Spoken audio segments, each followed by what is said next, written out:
Meeting of February 16, 2021 to order. Actually, I'll call the public hearing to order. Take a motion.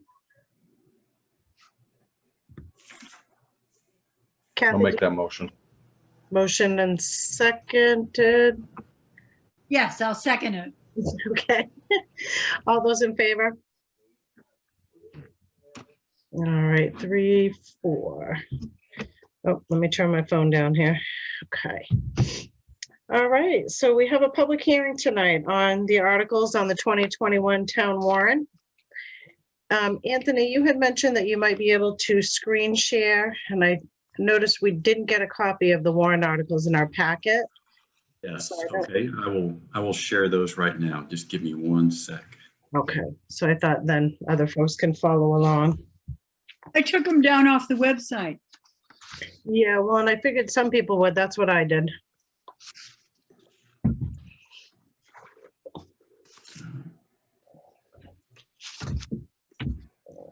There we go.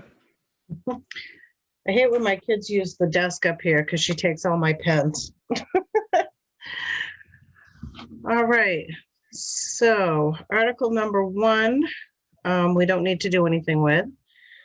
And article number 2, so let's go right to article number 3. Shall the town raise and appropriate the sum of $1,116.50 for the Sexual Assault Crisis and Support Center? 2020 actual was $1,116.50 and 2021 request is $1,116.50.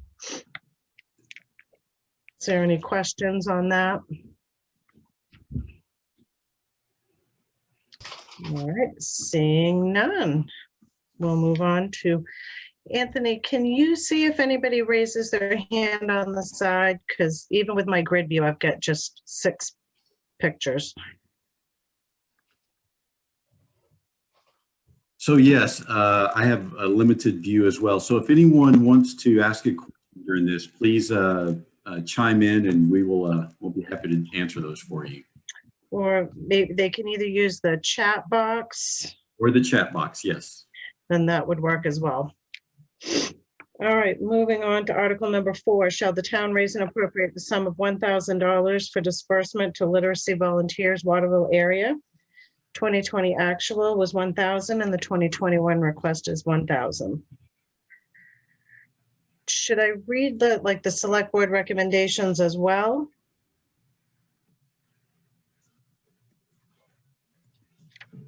I'll just do it. Select board recommends 4, 0, 1 absent. Budget committee recommendation was yes, 6, 0 for no's.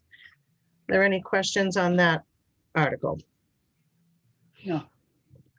Okay. Moving along to article number 5. Shall the town raise and or appropriate the sum of $40,000 for lake protection to be dispersed in the amounts indicated to the following organizations and from the following funding sources? Belgrade Lakes Association 2020 actual was 16,000. Belgrade Lakes Association 2021 request is 16,000 for Great Pond milfoil removal.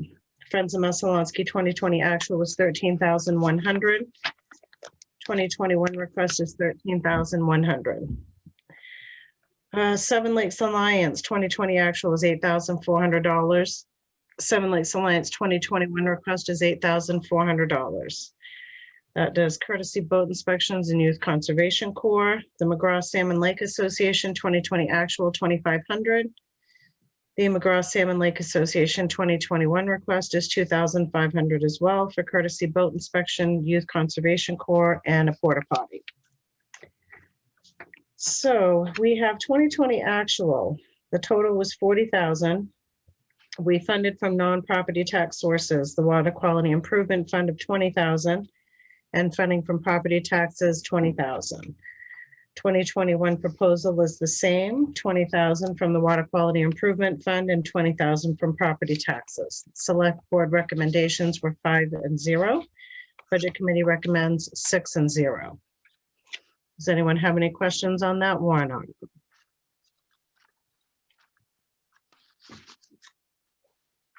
All right, seeing none. Article number 6, shall the town raise and appropriate the sum of $1,195.50 to help fund spectrum generations for Belgrade residents? 2020 actual was $2,067.77. The 2021 request is $1,195.50. Awesome. Select Board recommends for. It's Belgrade voting, our money is on the warrant tonight. And I just signed in and they were just saying it and they just passed it.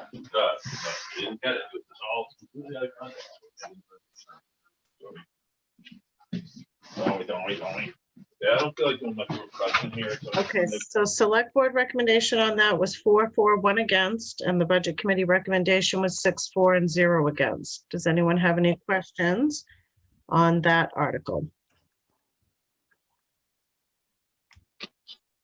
All right, seeing none, moving along to Article number 7. Shall the town raise and appropriate the sum of $1,500 to help fund hospice volunteers of the Waterville area? 2020 actual was $1,500. The 2021 request is $1,500. Select Board recommendation was 5-4, 0 against. The Budget Committee recommendation was 6-4 and 0 against. I see a hand up. Jay Smith? Yes, my question was with the articles, I had raised my hand before, but you didn't see it. I'm sorry. No, that's okay, Melanie. With the amounts that are being proposed, do we know if these amounts from last year were actually spent because of COVID? I mean, I feel like a lot of programs were closed and a lot of services were not offered. I mean, is there a guarantee that these are actually being spent in the coming year? Or were they spent in last year? So Melanie, I may be able to address that. So what happens with these funds is the organizations that have petitioned to be on the warrant send us an invoice. And once we have received that invoice, we pay the invoice for the amounts that you see here.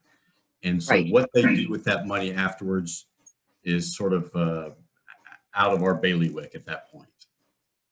Well, I don't think it's unreasonable to ask these organizations moving forward if if they have restrictions due to COVID, if their services have changed. That's the question. I mean, I don't think an attitude of, oh, well, it's gone is a good one. I'm not suggesting that, ma'am. I'm just telling you how it operated. No, I understand how it operates. I do. I get it.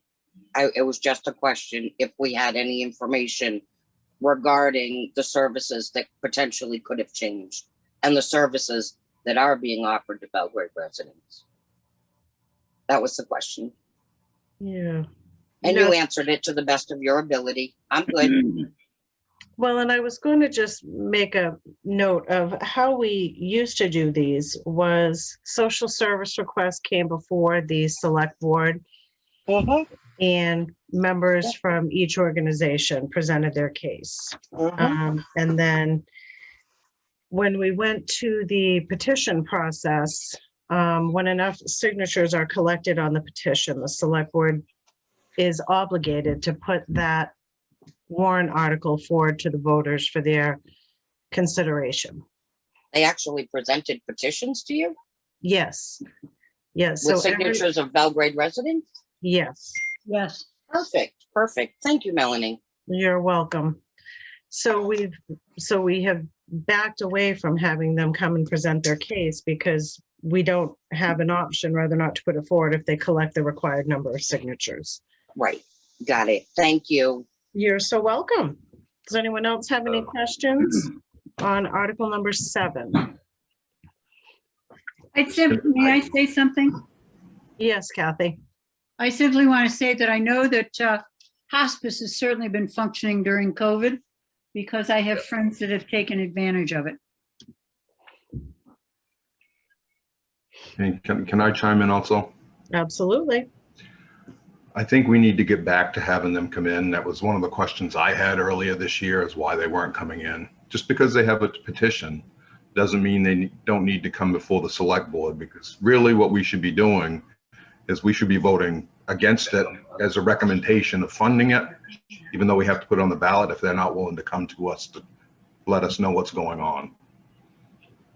Well, and I do think that when we were first discussing this, we did have a couple of folks here from the organizations that were part of a Zoom meeting that were willing to offer up information if we requested it. Yeah, and they really should. Well, and I think they did, Dan. I think there were several of them that were here when we were first discussing this. Yeah. So, but we can certainly look at, in next year's process, having that be part of the discussion. I think with the way our budget hearings and stuff were set up with Zoom, it was tricky enough to get all of the folks between the select board and the budget committee and each various department together. So we may have loosened the reins a hair this year, just trying to be cognizant of that. Yeah, well, they also used to show up for these public hearings and present their argument to the people at the public hearings too. Yep.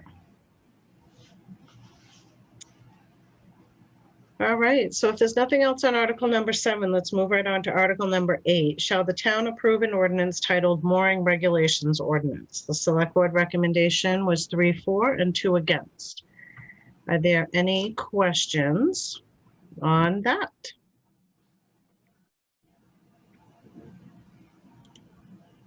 Yes, this is Mike Sear. Hi, Mike. Hi. I did put a question. Anthony has been kind enough to address some questions in the chat to me, but I'm still not quite clear about the definition of a houseboat that's in the ordinance, and I'm wondering if that could be explained. Yeah, I tell you what, I've also got the moorings ordinance pulled up here, so let me pull this up and I'll skip down to the definition of the types of boats that we're talking about as far as anchoring or spending the people spending the night on the water. Okay, hold on, I gotta move this out of the way. Okay, there. So you see that the overnight mooring, anchoring, or tethering of water vessels prohibited on our lakes and streams if this watercraft possesses the following. So the watercraft has a flat main deck with a beam of 7 feet or greater. Now we have members of the moorings committee who are attending this and who are better versed in this than I am, but my understanding is the beam is the point at the widest point of a boat. So you're talking about a boat that's at least 7 feet or more wide. And additionally, the watercraft has above its main deck a superstructure that contains a head and or a galley and or sleeping quarters designed or modified for temporary or permanent living. So what we're talking about here are essentially houseboats. So if someone has a personal watercraft and they want to spend the night on that boat, they are allowed to do so because those sort of crafts are not likely to have a flat main deck, i.e. a houseboat with a beam of 7 feet or greater, or have any of these other elements that comprise a superstructure. So is it okay for me to ask a clarifying question? Certainly. So when it says a flat main deck, is it saying that the entire deck of the boat is flat, such as you might have on a pontoon boat? I mean, a sailboat can have sections of the deck that are flat and would have a superstructure above that. That often, you know, a sailboat with a cabin with some sleeping accommodations down below and a porta potty, it seems, could meet this definition. Can I speak to that? Yes, Please. please. Yeah. Yes. The answer to your question is yes. It has to be the entire deck is flat. It specifically is eliminating something like a sailboat. That's the whole point. Okay. Good. It has to be the entire deck is flat. Good. Right, Thank you. that's exactly what that is exactly what it's saying. I mean, the question you're asking, I mean, in order to be a deck of any kind, you know, it has to have a certain amount of flat spots, but this is a flat main deck, implying that the entire deck itself, the entire deck is flat. Okay. Thank you. We were basically trying to describe a houseboat of the kind that, you know, you think of when you think of a you know, a rectangular, you know, sort of cubic houseboat, not a standard kind of boat, whether it be a sailboat or a powerboat. Thank you. Can I ask a question? Yes, absolutely. Thank you. Is there a reason that we don't just say houseboat to eliminate confusion, that, you know, we don't want people living on the water? So I think the reason for the clarification is that someone could modify a pontoon boat, someone could modify something else, and it may not look like a traditional houseboat. But if it has these elements, then that's where some of the concern arises.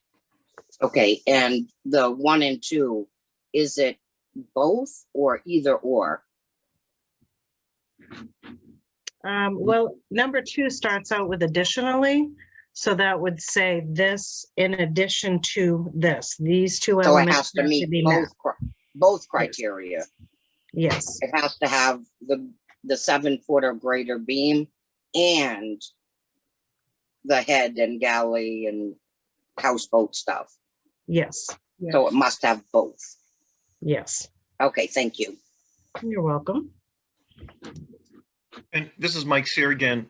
Under this proposed ordinance, it would be okay for someone to say live all summer on a sailboat in the lake.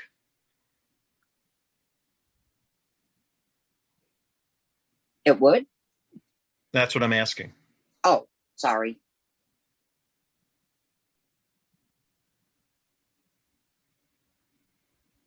So there is no time limit on this, Mike. Okay. So was there a reason that boats that kind of traditionally are known as houseboats versus something like a larger sailboat, that only one of those is singled out for not staying overnight on the lake?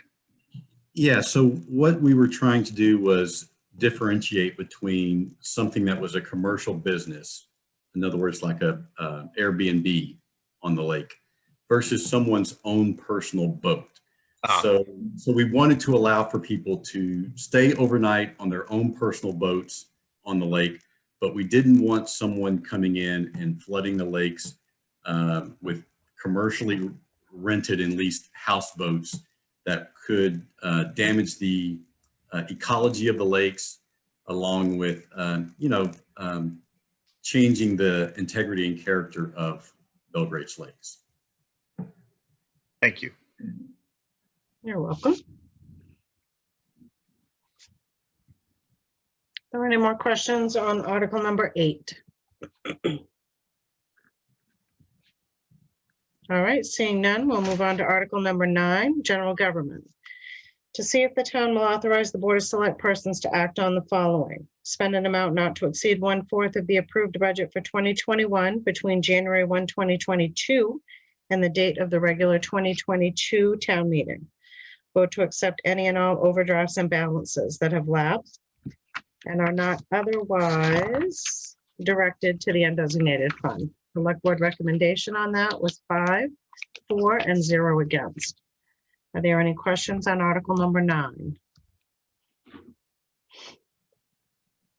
All right, seeing none, moving on to article number 10, to see if the town will vote to set Friday, September 3, 2021 as the date 2021 property taxes are due. For taxes paid after September 3, 2021, interest will be charged at a rate of 2.79% per annum. Interest will continue until the tax and tax lien are paid in full. Additionally, to see if the town will set the interest rate to be paid by the town on taxes paid and later abated at 2% per annum. Interest will accrue from the date of the tax payment to the date the abated amount is refunded to the taxpayer. The select board recommendation was 4 and 1 against. Are there any questions on article number 10? All right, seeing none, we'll move along to article number 11. To see if the town will appropriate revenues in the amount of $966,000 from the following sources to reduce the property tax commitment. Vehicle excise tax, 2020, we received $914,945. 2021 proposed is $850,000. Boat excise tax, we received in 2020 $9,491. 2021 proposal is $9,000. Plumbing fees, in 2020, we received $7,646. 2021 proposal is $6,000. Town agent fees, 2020 received $25,047. 2021 proposal, excuse me, is $20,000. Interest and cost fees, 2020 received $20,629. 2021 proposal is $20,000. Cable franchise fees, 2020 we received $50,571. 2021 proposal is $48,000. Bank interest, 2020 received $43,376. 2021 proposal is $10,000. Library mowing and plowing contract, 2020 received $1,350. The 2021 proposal is $3,000. For a total of 2020 received revenues of $1,073,055. The 2021 proposal is for $966,000. The select board recommendation was 5-4-0 against, and the budget committee recommendation was 5-4-0 against and 1 absent. Are there any questions on Article 11? Just a quick question, Melanie. Why is there such a decrease in the bank interest? Anthony, Yeah, I suspected that question would come up. So the bank interest has really fluctuated over the last few years. It has gone as low as $7,500. And in fact, that's what we budgeted this past year as a result of that. And to be perfectly frank, we've got a new town manager. I'm only a year and a half into the job. We've got a new treasurer. He's in his first year in the job. And we don't have a good handle yet as to what is causing those fluctuations. And so it's one of our goals this year is to better understand what's moving that number. And also just given what's happening with interest rates right now, we did increase it over what we budgeted last year, but we still wanted to be very conservative in that estimate, not fully understanding what's going on with our bank interest revenue. So last year you budgeted 7,500 and took in 43,000, That's correct. and you think 10,000 is a reasonable estimate this year? Well, to be fair, when we budgeted that 10,000, we didn't have a final figure on that, and so Yeah, month to month, though, you know that it's over 7,500. Yeah, but theoretically, I mean, we could increase that, but again, typically when you're budgeting revenues, you want to budget those very conservatively. You want to budget your expenses more liberally, and we're just trying to be very conservative with that figure, knowing that interest rates are at all-time lows. And if by chance we go to 40,000 and we generate 30,000, it just goes into the undesignated fund at the end of the year? Okay, let me make sure I understood your question. So you're saying if we generate more than $10,000, what happens with that additional revenue? Is that the question? Right.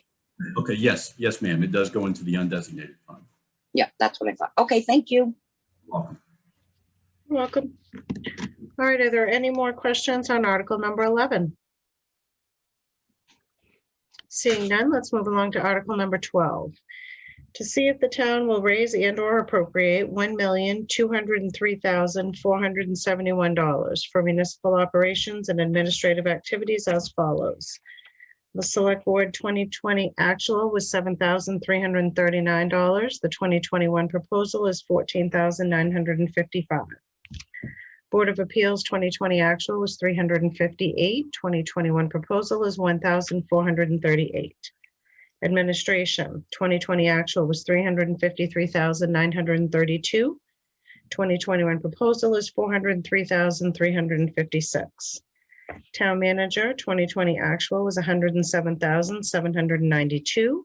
2021 proposal is 109,540.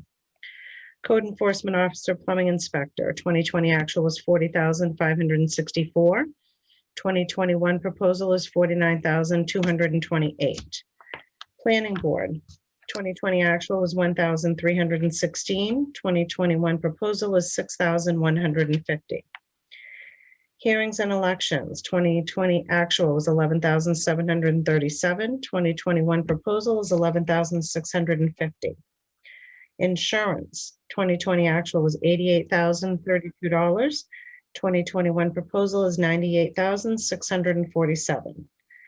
Tax Anticipation Note, otherwise known as the TAN, 2020 actual was $17,900. 2021 proposal is $30,000. Debt service, $478,109 in 2020 actual. 2021 proposal is $478,107. Town Historian, 2020 actual was 400, 2021 proposed 400. For a total in 2020 of actual, 1,107,479. 2021 proposal is 1,203,471. Open for questions. I don't have a question. I have a statement. I feel that during this time and in the past year where so many people have been out of work and so many businesses have suffered, and to have an increase in every line except the ones that we don't control as far as insurance is a little bit of a slap in the face to us taxpayers. I don't think that this is the year for the select board to get a raise. I don't think this is the year for, you know, those things that would be nice, but aren't necessary. I think that it's the wrong message that we're sending, that there are things that we can't control, but the things we can control, we should definitely take everybody into account. And our taxpayers have suffered enough. And I can't even imagine what's going to happen when we get to the school budget. All right. So that's just my opinion. I just think it's the wrong time for anybody to be getting double numbers. It's just, that's my opinion. Thank you. You're welcome. I'm going to apologize here too, because I did not flip my page and I wasn't actually done with that article. I'm like, oh, shoot. So let me just finish that one. We'll get down to the funding from non-property tax sources. Transferring from the undesignated fund in 2020 was $4,500. In 2021, we're proposing $0. Plumbing fees, 2020, we transferred $0. And in 2021, we're looking at transferring $6,000 from the undesignated fund. For local roads assistance program to repay the 2019 road bond, we used $0 in 2021, and we are looking at $42,906 in 2021 for a total coming from the undesignated fund in 2020 of $4,500 and in 2021 of $48,906. So funding from property taxes in 2020 was $1,171,039. And in 2021, we are proposing $1,154,565. So the select board recommendation on that was 5-4-0 against, and the budget committee recommended 6-4 and 0 against. And I would just like to say on behalf of the select board, that number that you see is not reflective of the town of the select board getting a raise. We make so much money doing this as it is. So what is the increase if it's not for stipends? So Jean, if I may answer that question, keep in mind that, and I'm scrolling this back up a little bit. Keep in mind, one figure is the 2020 actuals versus what's proposed for the current year. And so we were very mindful in 2020, not fully being able to understand or know what our revenue situation was going to be, is that we spent very, very conservatively in order to ensure that we didn't bust the budget, because we thought that we were going to suffer an enormous hit from the state when it came to homestead exemptions, perhaps, and definitely with municipal revenue sharing. And we actually thought that our excise tax revenue would take a gigantic hit. And much to everyone's surprise, it actually grew this year. And so those actual figures reflect us just cutting corners wherever we possibly could. And now I'm going to scroll down to the amount that is going to be funded by property taxes. And what you can see there is we're actually reducing the amount of property taxes that's to fund these activities. So when you transfer money from the undesignated fund, where does that money originate? Isn't that taxpayer money? I'm pretty sure it's all taxpayer money. Yes, ma'am. So Okay. Money from the undesignated fund are revenues that were previously collected and not spent. Correct. Right, but it was still collected from the taxpayer. So it is taxpayer money. I mean, to some extent, it would be taxpayer money, and then there would be other revenue streams that would contribute to that as well. Right, rentals and so on and so forth. Correct. So again, how did we go from 7,000 to 14,000? Well, for instance, yes, sir. Yep. Go ahead, I just Dan. went and grabbed the town report. 2020, the budget, not versus the actual was 7,339. The proposed budget last year for the select board was 14,955. Perfect. So we only Thank actually you so spent much. we only spent 7,339. So we're proposing the exact same budget this year as we did last year. Got it. Got it. Thank you so much, Dan. And also, Jean, built into that, the select board has what's called like our emergency fund. And that Right. is when expenses arise and there's possibly a need. In years past, one of the things we've used that for was emergency heating fuel. We now have an account set up for that, but there is, it's not a lot. It's, I think, $7,500 of that is what we budget into that account for if there's something that arises over the course of the year that is a need or something that the select board can assist with out of that fund. So that doesn't exceed, but it gives us a little bit of leeway if we need to use something. Right, for an emergency response. And no, I think that that's absolutely necessary, especially now. So I appreciate you guys doing that. And, I hate to be the bearer of bad news, but I have to leave you because I'm heading to my mom's. Have a great evening, guys. You too. It was nice to hear your voice, Jean. Yeah, thank you, Melanie. You're welcome. Take care, Alan. You too. Bye-bye. Bye-bye. All right. Are there any more questions on Article number 12? All right. Seeing none. Article number 13, public safety. To see if the town will raise and or appropriate $353,752 for public safety as follows, with any unexpended balance from the fire and rescue department budget lapsing into its equipment capital reserve.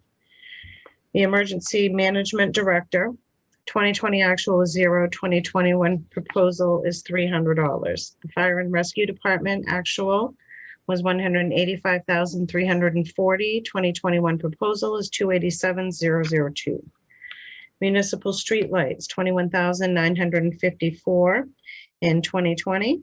And 2021 proposal is $3,500. The animal control officer, 2020 actual is $10,576. The 2021 proposal is $13,650. Our health officer in 2020 received $400. In 2021, the proposal is for $450. Dispatch, 2020 actual is $46,814. 2021 proposal is $48,850. For a total amount in 2020 of $265,000 $3,000,084. 2021 proposal is $353,752. Funding from non-property tax sources, the Belgrade Health Center gift. There was not one in 2020. There was a gift of $10,000 in 2021. Proposed for 2021. The Town of Rome firefighter contribution in 2020 was $0. 2021 proposal is $25,000. The fire department cost recovery revenue, 2020 was $0. In 2021 proposal is $9,200. Transfer from the undesignated fund, $3,325. And in 2021, the proposal is $9,908. Dog fees, $0 in 2020. 2021 proposal is $2,000, for a total of $3,325 for funding from non-property tax sources in 2020. And in 2021, the total proposal is for $56,108. So funding from property taxes in 2020 was $303,079. 2021 proposal is $297,644. The select board recommendation was 5-4-0 against, and the budget committee recommendation was 6-4-0 against. Are there any questions on article number 13? I have a question myself. The $10,000 that was the gift from the Belgrade Regional Health Association, I believe that the way it shook out was that it was going to be split $7,500 to the town of Belgrade and $2,500 to Rome. So will we take in the 10,000 and then the town of Belgrade will cut a check to the town of Rome for the 2,500? I know Tom Dowd is on the call. Tom, do you know what the answer to that is? I think we may have missed that. I think adjustment. you're right, Melanie. If you'll unmute there. Oh, am I muted? No, Tom Oh, is. okay. I'm muted now. You're still muted, Tom. There Can we you hear go. me now? Yes, sir. We can hear you now. I was leaving that to the town of Belgrade. So basically, you folks have the 10,000, and I assume it would just be an accounting issue, basically. Yeah, that's what I thought, Anthony. Aren't we just using it to pay down $2,500 off Rome's portion of that Yes. firefighter? Yes.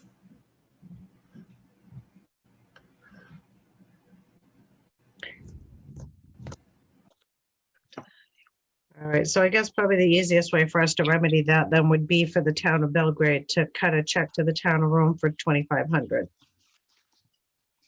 Does that make sense to everyone? I think what Dan's saying is when we invoice them, we'll just invoice them $2,500 less than we normally would. Correct, Dan? Yeah. Okay. Does anyone besides me have questions? No, I don't. All right, seeing none, let's move right on to article number 14, which is under Public Works. To see if the town will raise and or appropriate $518,539 for Public Works as follows, with any unexpected balance lapsing into the road's capital reserve. General road maintenance, 2020 actual was $121,597. 2021 proposal is $155,675. Plowing and sanding in 2020 actual was $256,712. 2021 proposal is $261,264. Sand and salt. In 2020, we spent $80,912. 2021 proposal is $101,600 for a total of $459,221 spent in 2020. And the proposal for 2021 is $518,539. Funding from non-property tax sources, transferring from the undesignated fund was 0 in 2020. We're looking to transfer 20,000 in 2021. Transferring from the roads capital reserve in 2020 was 20,000, and we're looking to transfer 0 from that in 2021 for a total of 20,000 transferred from non-property tax sources in 2020. And we're looking to transfer the same amount of 20,000 to offset in 2021. So funding from property taxes in 2020 was 491,172. And in 2021, the proposal from property taxes is 498,539. Select Board recommendation was 5-4-0 against, and the Budget Committee recommendation was 6-4 and 0 against. Are there any questions on Article number 14?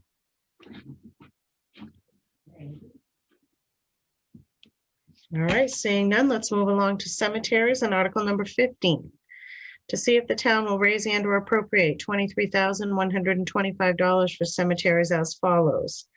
2020 actual total was $16,734. 2021 proposal is $23,125. Funding from non-property tax sources. Transfer from the cemetery trust income in 2020 was $16,280. 2021 proposal is $10,675.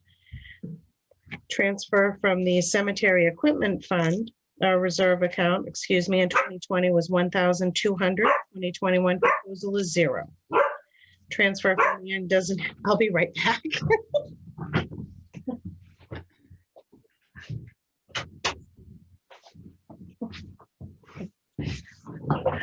I gave her a bone. I guess she's done with it. Oh, transfer from the undesignated fund in 2020 was $2,500. 2021 proposal is 0. For a total of 2020 of 20,000 transferring from non-property tax sources. 2021, the proposal is $10,675. Funding from property taxes in 2020 was $8,620, and 2021 proposal is $12,450. The Select Board recommended 5-4-0 against, and the Budget Committee recommendation was 6-4 and 0 against. Are there any questions on Article number 15?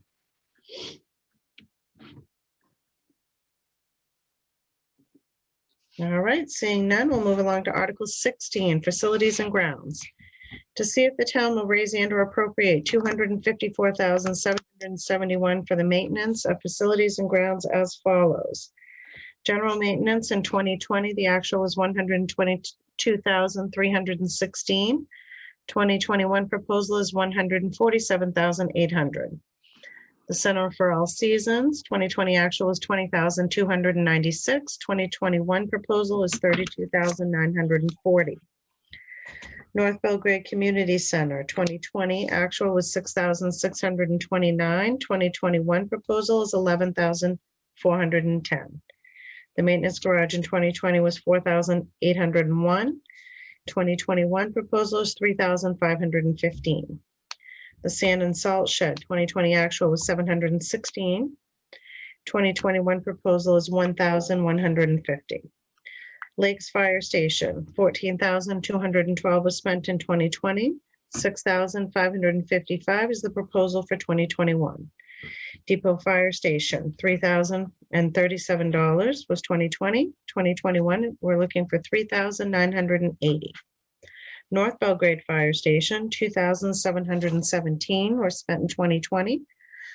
The request for 2021 is $4,180. The transfer station, $9,351 was spent in 2020. $9,805 is proposal for 2021. Parks, $4,436 was spent in 2020. $6,900 is the request for 2021. Dalton Road Properties, $9,586 was spent in 2020. 2021 proposal is $10,686. The History House, $117 was spent in 2020. 2021 proposal is $2,135. Town office in 2020 was $5,866. 2021, we're looking for $10,215. The library, $703 was spent in 2020. 2021 request is $3,500. For a total of $204,784 spent in 2020. And the request for 2021 total is $254,771. Funding from non-property tax sources, transferring from the undesignated fund in 2020 was $6,270. 2021, we're looking to transfer $17,809. The library mowing contract was $1,350, was expended in 2020. We're looking for a request for $3,000 for 2021. The facilities capital reserve, $0, was taken from the undesignated fund in 2020. We're looking to take $20,000 from the facilities capital reserve account in 2021. For a total of funding from non-property tax sources in 2020 of $7,620. And in 2021, we're looking to offset that with $40,809 from the undesignated fund. Funding from property taxes in 2020 was $225,496. In 2021, funding from property taxes would be $213,962. The select board recommendation was 5-4-0 against, and the budget committee recommendation was 6-4 and 0 against. Are there any questions on Article 16?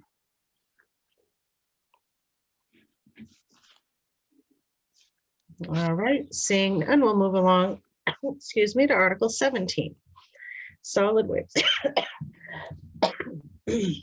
Excuse me. To see if the town will appropriate $25,000 from anticipated revenue from solid waste operations and raise and appropriate $251,400 for a total request of $276,400. Additionally, place up to $5,000 in unspent funds and up to $5,000 in revenues above $25,000 in the solid waste capital reserve account, with the balances lapsing into the undesignated fund and/or any revenue shortfall will be taken from the solid waste capital reserve to cover the difference. The current balance of the solid waste capital reserve account is $61,645. 2020 actual spent was $259,433. The 2021 proposal is $276,400. Funding from non-property tax sources in 2020, $25,000 was taken from the solid waste revenue account. 2021, we're proposing $25,000 come out of that same account. Solid waste capital reserve, $40,740 was taken in 2020. 2021 proposal is 0. For a total of $65,740 in 2020. And for a total in 2021, looking for $25,000 from non-property tax sources. Funding from property taxes in 2020 was $225,496. And in 2020, the 2021 proposal is $251,400. Select board recommendation was 5-4-0 against, and the budget committee recommendation was 6-4 and 0 against. Are there any questions on Article number 17? Yeah, I have one. Can you hear me? We can. Okay, so we have there 5,000 of the unexpended going into the capital reserves. I thought the original request was for all unexpended to go into capital reserves because we're going to be using up a lot of that capital reserves this year. Am I incorrect? Kenny, I think you're incorrect. This is what the article was last year, and we're just proposing to do the same thing last year, or this year that we did last year. All right. I believe. Go ahead, Bruce. As a committee, we requested for what Kenny had said as a committee. I don't know how this got changed because this wasn't what we brought to you guys originally. I don't know either, Bruce. This was my understanding, and we went through this twice with the budget committee and the select board, and this is what was approved. Did vote down our recommendation? Hang on.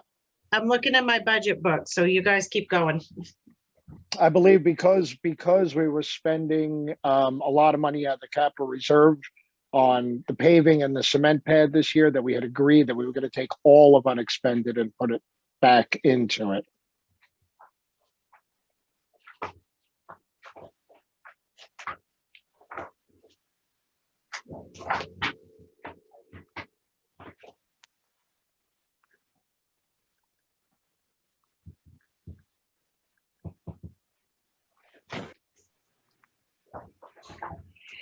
Well, I think one of the biggest issues that we're facing right now is these ballots have already been printed or are at the printer. And so if we wanted to do something differently, I think we would have to address that during the June election.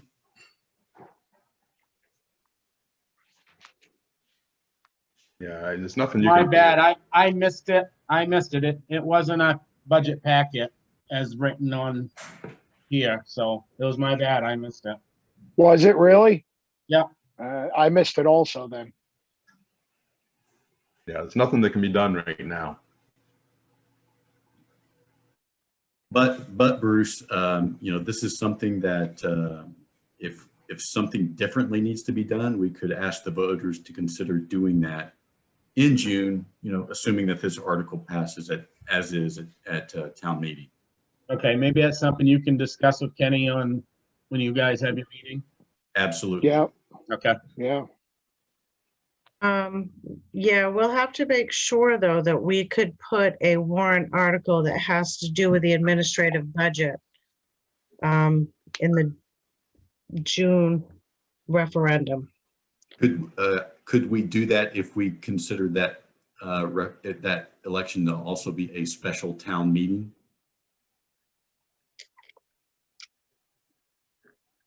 Probably.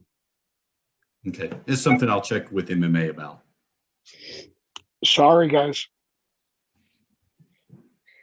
And do we know about how much was unspent funds last year?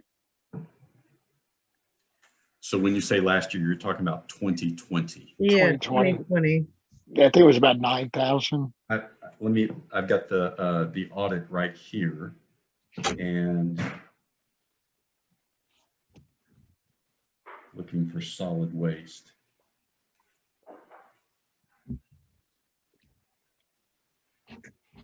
Here it is. Yeah, it was not much. It was pretty much break even.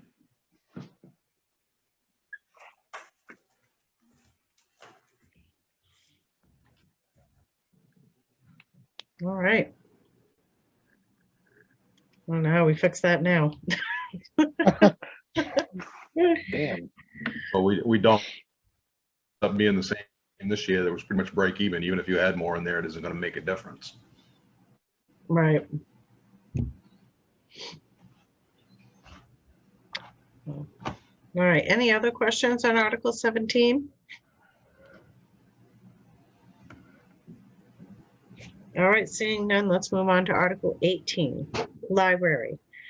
To see if the town will raise and appropriate $82,094 for library services as follows, with any unexpected balance lapsing into the library capital reserve. 2020 actual was $77,154. 2021 proposal is $82,094.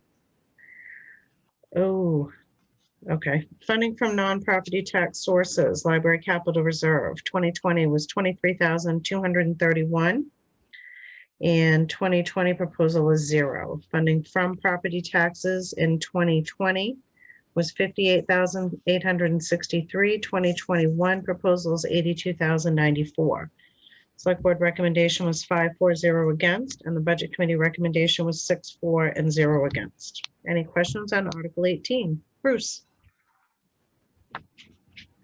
Yeah, is there any reason on the, I should have caught this back in budget time, but I'm kind of new at this.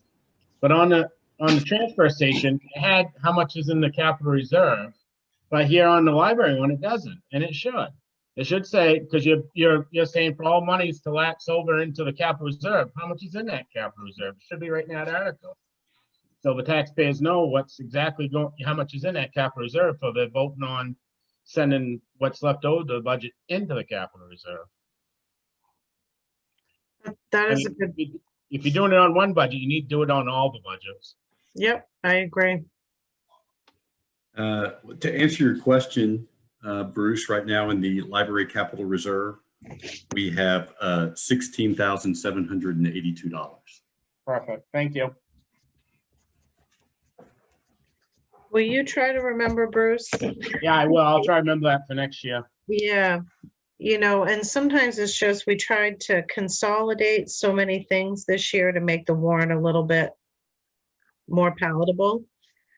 And I think some of those pieces we missed and didn't carry through to the whole warrant. Right. All right, are there any other questions on Article 18? All right, seeing none, moving on to Article 19, to see if the town will authorize the Board of Select Persons to enter into a one-year contract with the Friends of the Belgrade Public Library for up to $3,000 to be paid by the Friends to the town for plowing and mowing services to be performed by the town at the library property on the Depot Road. The Select Board recommendation is 5-4, 0 against. Are there any questions on Article 19? All right, seeing none, we'll move along to Article 20, which is recreation. To see if the town will raise and or appropriate $159,070 for recreation services as follows, with any unexpected balance lapsing into the recreation capital reserve. 2020 actual total was $104,242. 2021 proposal is $159,070. Funding from non-property tax sources, recreation revenue in 2020, $33,435 was used. 2021 proposal is $33,000. Funding from property taxes, 2020 was $65,129. 2021 proposal is $126,070. Select Board recommendation is 5-4, 0 against, and the Budget Committee recommendation is 6-4 and 0 against. This is another one, Bruce, where we missed what's in the capital reserve. And we knew in our head, we talked about it during the budget meeting, how much was there, and we didn't move it forward. Just for information's sake, currently we have $118,769 in that capital reserve. Thank you. All right, are there any questions on Article 20? All right, seeing none, we'll move along to Article 21, social services. Hello, Oh, I'm I'm sorry. sorry. It's Randy Marshall. I'm here with my wife Joanne. Got a question on the, can we go back to the, There you there it is. The funding from property taxes on recreation jumped up over 60,000. Can you explain why that is? I mean, that's a huge jump. You're right, Randy. That is a big jump, and this is probably the toughest nut in this entire budget. More so than any other department that we have, recreation was impacted by COVID in both expenditures. We spent a lot less than what we budgeted for in 2020. But the downside of that was we also collected a lot less than we anticipated.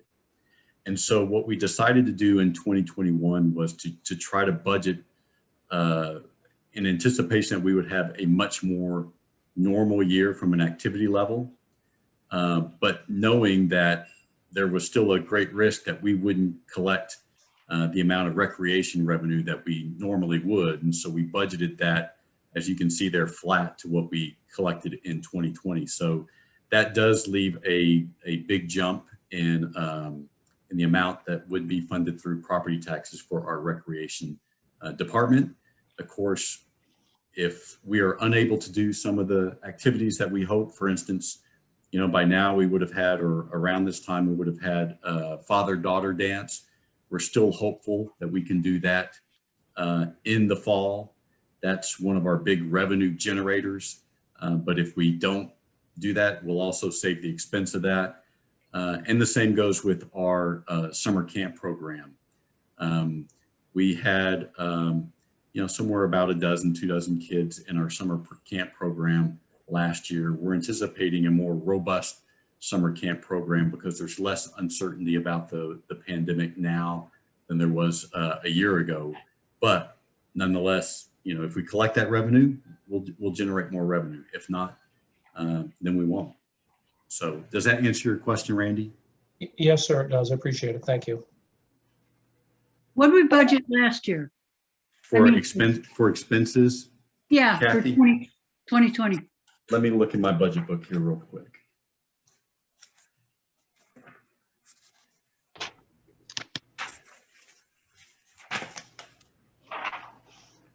Okay, so total budget in 2020 was $160,129. Which is actually more than what we budgeted for 2021. Slightly more. Yeah. Okay. COVID did its thing, didn't it? Yeah, like I said, I mean, obviously recreation offers social programming, where people gather and do things together. And, Yeah. our after school program was decimated. That was another one of our big revenue generators. And so it was a very tough year for recreation. Yep. Thanks for that clarification. All right, any more questions on Article 20? All right, seeing none, Article 21, social services, to see if the town will raise and or appropriate for social services as follows. 2020 actual expenditure for general assistance was $1,721. 2021 proposal is $4,000. Emergency fuel fund, 2020 actual was $0. 2021 proposal is $6,000. Community event traffic control, $0 was spent in 2020. 2021 proposal is $780. Christmas wreaths, 2020 actual was $610. 2021 proposal is $500. For a total in 2020 of $2,331, and 2021 proposal is $11,280. Funding from non-property tax sources, transfer from the undesignated fund, $4,000 in 2020, looking to transfer $4,000 again in 2021. The emergency fuel fund, $799 was spent in 2020, looking for $6,000 in 2021. Yes, for a total of $4,799 in 2020 and $10,000 from non-property tax sources looking for in 2021. Funding from property taxes, $780 was in 2020. 2021 proposal is $1,280. Select board recommendation was 4 for, and 1 against. Budget committee recommendation was 5 for, and 1 against. Are there any questions on Article 21?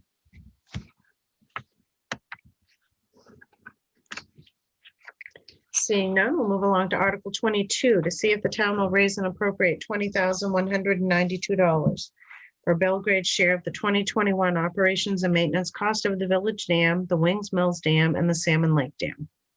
2020 actual was $32,000. 2021 proposal is $20,192. Funding from property taxes in 2020 was $32,000. Funding from property taxes proposed in 2021 is $20,192. Select board recommendation was 5 for, 0 against, and the budget committee was 6 for and 0 against. Are there any questions on Article 22? All right, seeing none, we'll move along to Article 23. Capital reserves, to see if the town will appropriate $345,000 from the undesignated fund in the following amounts for the following purposes. The Fire and Rescue Capital Reserve 2021 proposal is $75,000. Current balance is $345,933. The Cemetery Equipment Replacement Capital Reserve 2021 proposed was $5,000. The current balance is $16,842. Fire and Rescue Building Capital Reserve 2021 proposal is $100,000. Current amount in that is $130,000. Maintenance Garage Capital Reserve 2021 proposal is $55,000. Current balance in that account is $5,000. The Cemetery Waterline Fund, $5,000 is proposed from 2021. Current amount in that account is $22,387. The Facilities Truck Fund, 2021 proposal is $5,000. The current balance in the Facilities Truck Fund is 0. The Well Contamination Remediation Fund, $100,000 is proposed in 2021. Current balance in that account is $48,689 for a total amount of $345,000. Funding from property taxes, 0. Select Board recommendation 540 against. Budget Committee recommendation 540 against, 1 absent. Are there any questions on Article 23? Bruce? Yeah, just one question. Have we yet purchased the facility truck? We have not yet purchased it, and we are working on the specs for the RFB right now. Okay, so why is the current balance 0 then? That money was moved over into account so that when we needed it, we would have it at the ready. Okay, I don't understand that, but okay, I guess.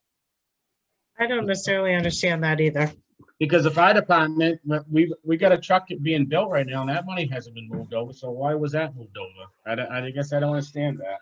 Well, I mean, where I got that from was just right here from the audit, and so it was moved over. It was something that drew my attention, Bruce, and I asked Nick about it. And Nick's on the call, and he may want to weigh in here.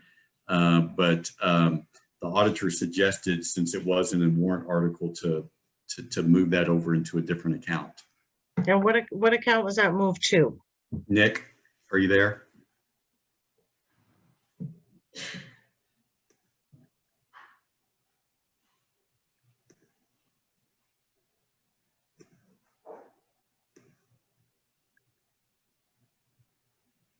Nick, if you would, can you pipe in?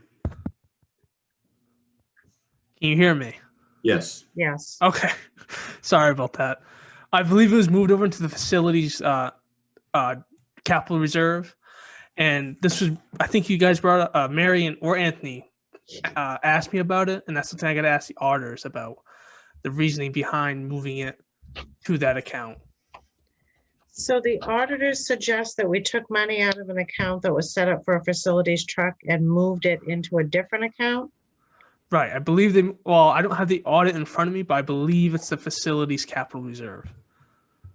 The facilities capital reserve did increase by $42,000 last year. So that may in fact be the case.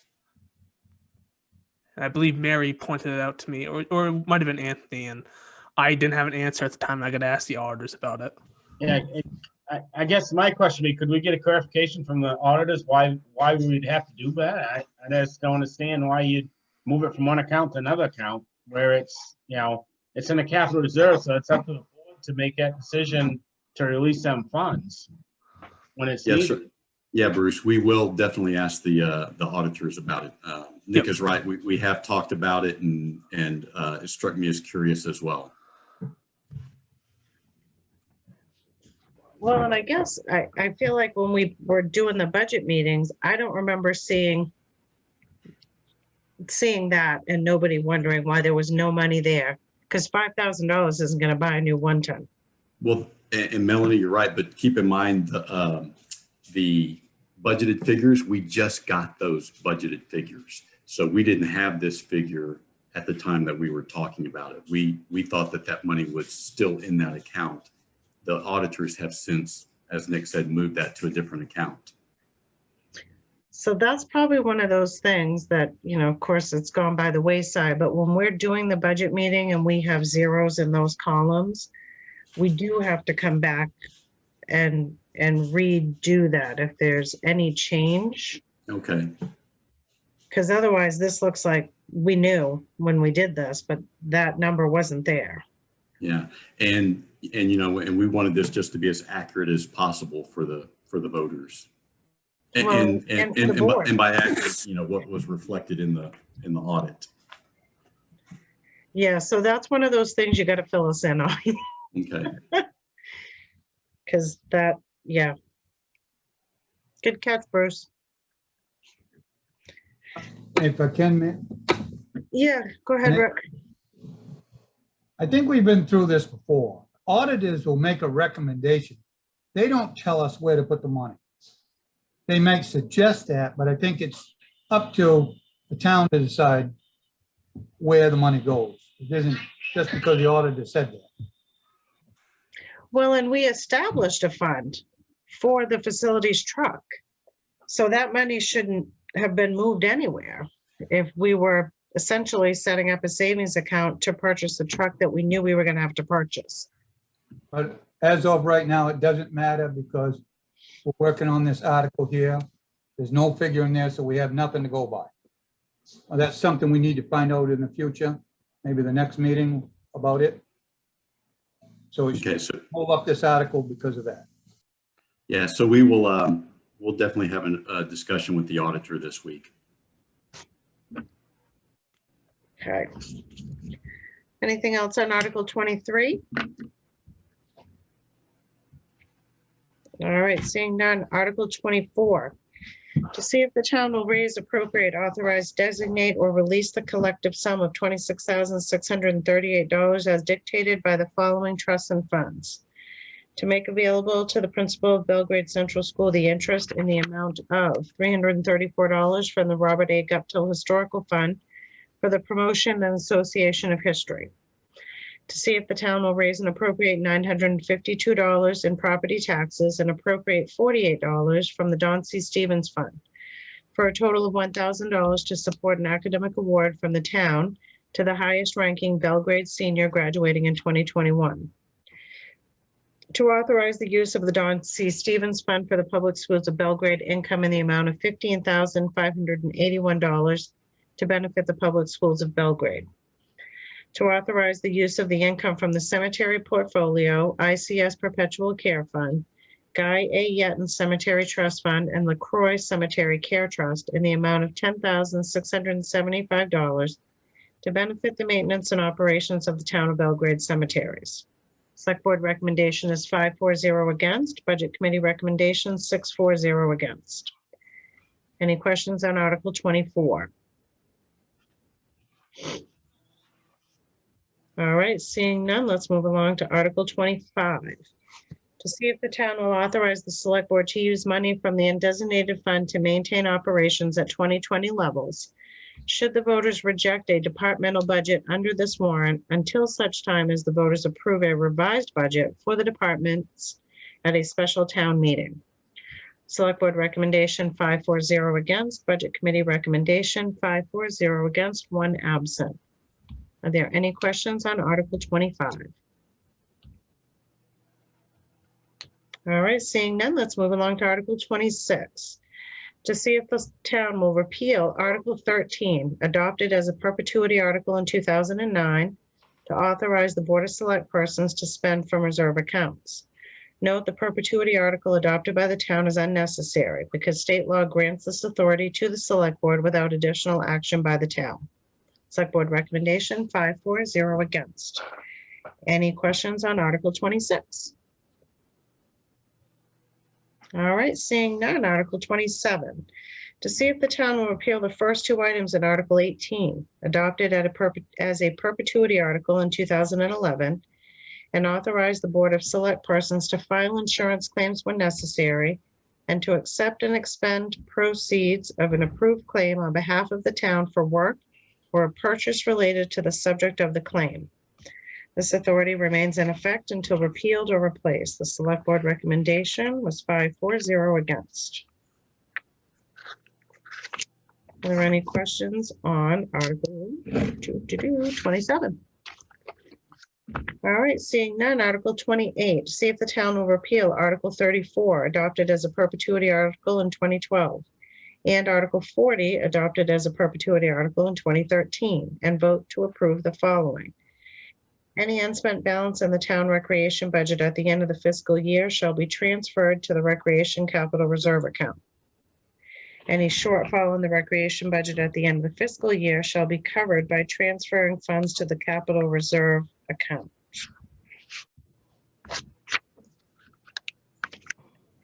The Board of Parks and Recreation is authorized to conduct fundraising to support the capital and/or operating and programming costs for the Recreation Department. Fundraising revenues above The figure budgeted annually for the reduction of taxes shall be placed in the Recreation Capital Reserve account.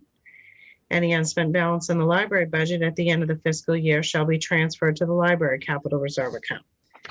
The Library Board of Trustees is authorized to conduct fundraising to support the capital and/or operating and programming costs for the library. Fundraising proceeds are hereby appropriated to be used for those purposes by the trustees. Those funds shall be separately accounted for by the town treasurer, and any balances remaining at the end of the fiscal year shall be carried forward to be used for similar library expenditures in subsequent years. This authority remains in effect until repealed or replaced. Select Board recommendation 540 against. I guess I have a question on this. I thought that what we were doing with the Board of Parks and Recreation this year was allowing the unexpected balance to go back into their capital reserve, but I guess in my head, this was not a perpetuity article. Yeah, there actually was a perpetuity article already on the books in that regard, Melanie, and I wasn't aware of it until I started talking with Becky Seal about this. And so this is a matter of trying to combine what we do with the Recreation Department. There was a perpetuity article for the Recreation Department, one for the library, and combining those into one article and doing a little house cleaning at the same time. Because how we'd always done it with the Board of Parks and Recreation was that anything above a certain, there was a threshold of what could be collected that would be transferred to the Recreation Capital Reserve, and anything above that amount came back to the town.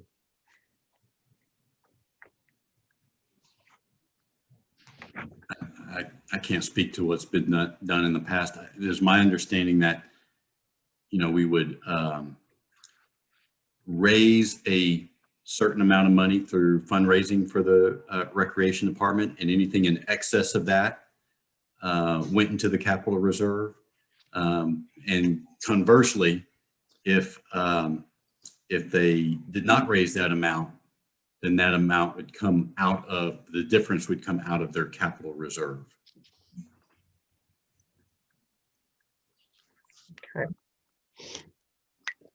All right. All right, any other questions on Article 28? All right, seeing none.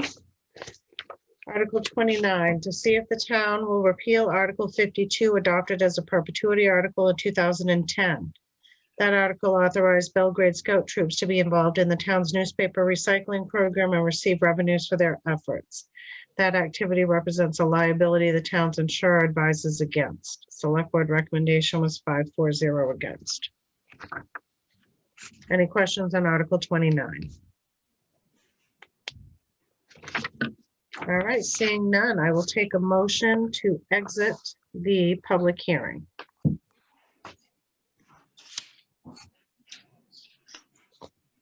So moved. Oh, yeah. Second. Is there a second? Okay, all those in favor? 1, 2, 3, 4, 5. All right, I'll take a motion to re-enter the Select Board meeting. Moved and seconded. All those in favor? All right. So first up is public comment. Does anyone have anything that they would like to bring to the board's attention that is not to be addressed with with anything on this evening's agenda?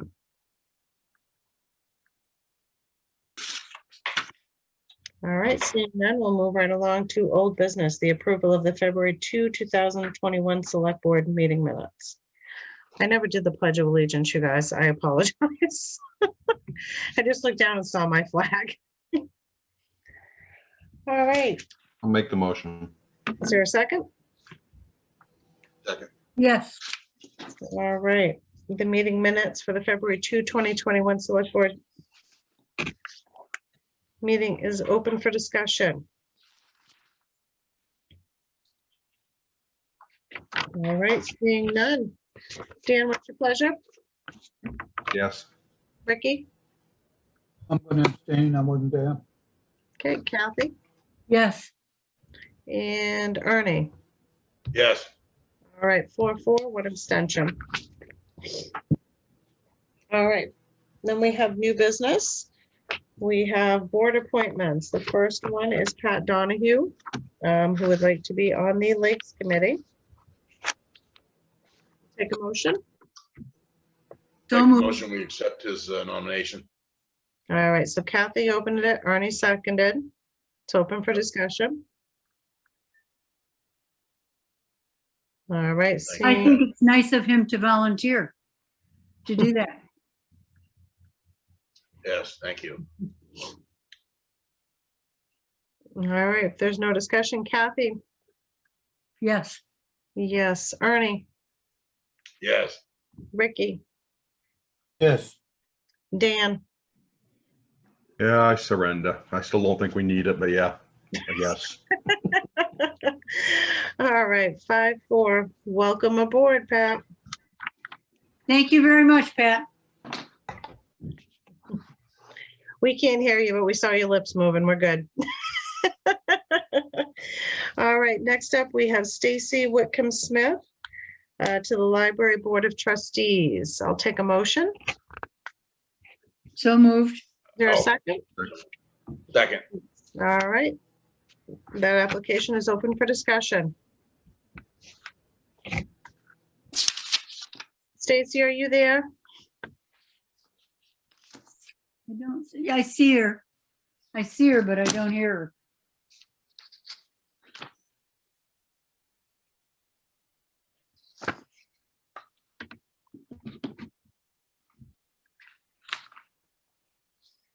All right, Stacy, are you present?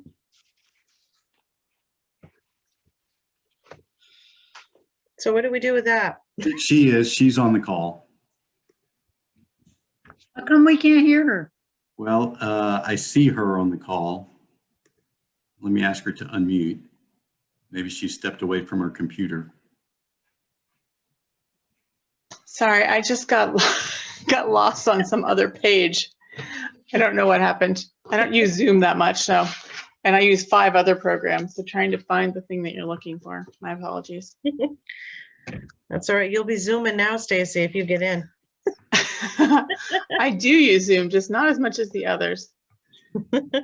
Here's my video. You can see what I look like. Hello, everybody. Hey, Stace, it's nice to see your face. I know, nice to see you too.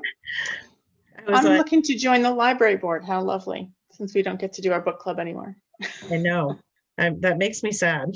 Me too, Melanie, me too. All right. Does there anyone have any questions for Stacy? Saying no, No. looks like it might be a shoo-in. We'll find out. Dan, much your pleasure. Yes. Kathy, Yes. Ernie, Yes. Ricky. Yes. All right, 5-4. You're in like you. Flynn, girl. Thank you all. Thank you for very being much. willing to do this. My pleasure. All right, well, hopefully we'll see your face again soon. We need like a Zoom wine club. All right. Sounds next up- dangerous. Could be. Diane, is Diane on tonight? And she was with, Yes. Hi, Diane. You're right beside me and I missed you. I'm sorry. I feel like the Brady Bunch where I'm like looking to find people. All right, so I'll take a motion. so moved. Make second. Moved and seconded. Diane's application is open for discussion. How long have you been on the board, Diane? 6 years, it says here. Continue to stay. I don't see it. I don't see it written. Ah, there. 6 years, 6 years. I see that. joined in 2015. Thank you. All right, any other questions? Any other quizzing we can do for Diane? No. All right, seeing none. Dan, what's your pleasure? Yes. Kathy, Yes. Ricky, Yes. Ernie, Yes. All right, 5-4. Thanks for being willing to do this again. Thank you, Thank you. Pam. Thank you. Oh, All right, next we have Maureen Milliken. Is Maureen on tonight? Did this. We Mm-hmm. can leave anyway. Let's see. Who's leaving? We can hear Can you. I get ready? so hold on a second. One of our next presenter has already shared his screen. Not quite yet, Michael. Okay. Is Maureen? Maureen is not on the call tonight. She is not on the call tonight. It is a reappointment for her though. Okay. So we can do reappointments without them being here if they so choose. So I will take a motion. I make that motion. Is there a second? Second. Okay, moved and seconded. Maureen's application is open for discussion. All right, seeing none. Ernie, what's your pleasure? Yes. Dan? Yes. Kathy? Yes. Who'd I miss? Ricky? Oh, yeah. Yeah, yes. We gotta like figure out a way we can line us up at the top so I can just go right across them like ding, ding, ding. All right, 5-4-0 against. All right, next on the agenda is discussion and consideration of new energy billing contract with Revision Energy. So I thought tonight this was an information gathering. It was not a potential contract. So Melanie, I don't think that we're anticipating a decision necessarily being made tonight either. I just wanted to present all of the information that I had to you guys. And we do have Michael Bartner, who is here to just make a presentation and just to inform you guys about net energy billing, answer any questions that you have. And if you have a need for more information, then we'll certainly go about doing that at that point. Well, and I do feel, Anthony, I mean, this is the first that we're hearing of it. So we may want to gather more information from more than one organization. Certainly. So, all right, so I'll take a motion to open this agenda item. So moved. And a second. Second.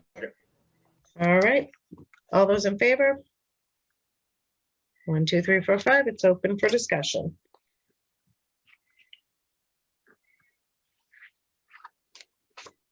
Hi, everyone. You ready for me? We are. Welcome, Mike. Welcome. Can you see my screen okay? Yes. Okay, great.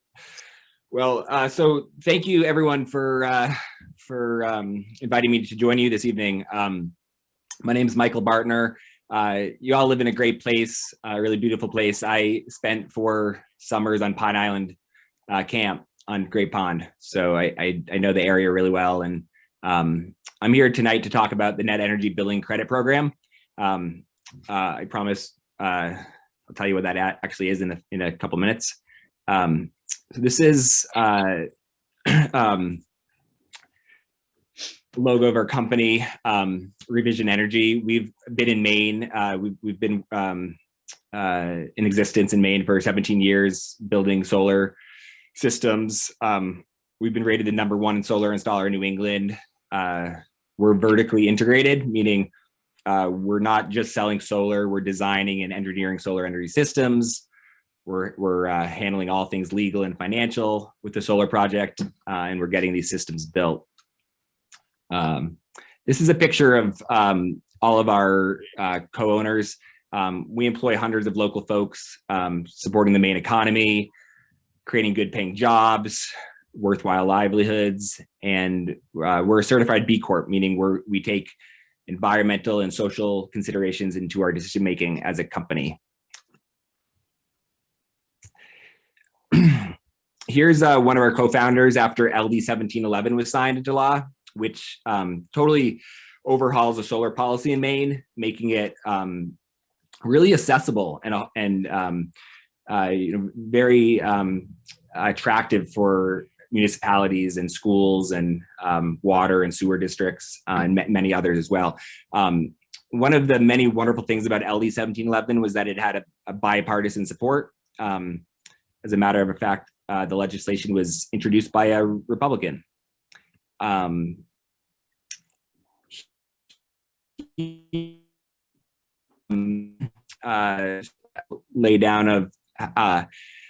Rundown of how solar works in Maine. So we have a lot of land, and we have the same solar resources as places like Monaco and the French Riviera. We get 33% more sunshine per year than Maine. But it's the picture in the bottom left that's I want to draw your attention to. What's missing in here is the house or business that's connected to the solar array. Usually, if any of you have a solar array in your rooftop, it's different here with net energy billing credits, because all of the solar production is happening out in a field somewhere in CMP territory. So the sun hits the panels, it goes through the inverter, it goes through the transformer, and it creates not dollars or kilowatt hours, but net energy billing credits to offset the town's bill. And so what is a net energy billing credit? A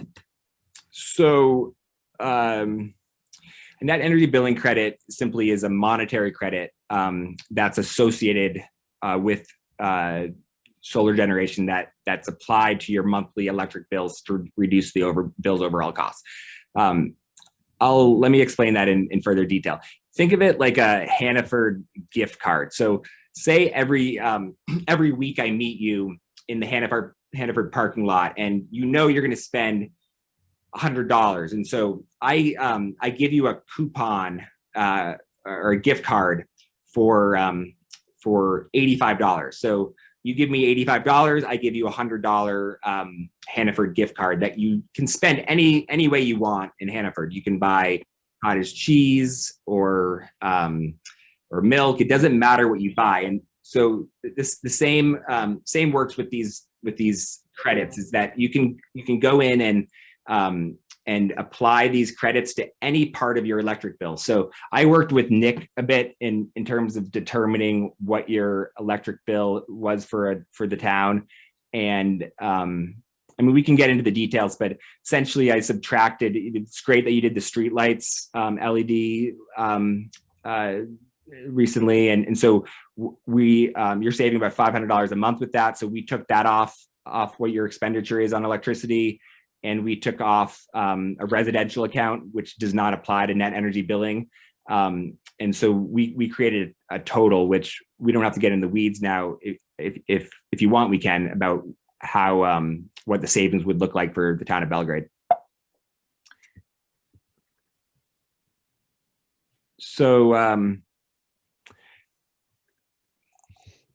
here's just a slide saying, you're locking in long-term savings through the purchase of these net energy billing credits. So specifically, you're locking in 20 years of savings. This is a partnership that you enter into with Revision.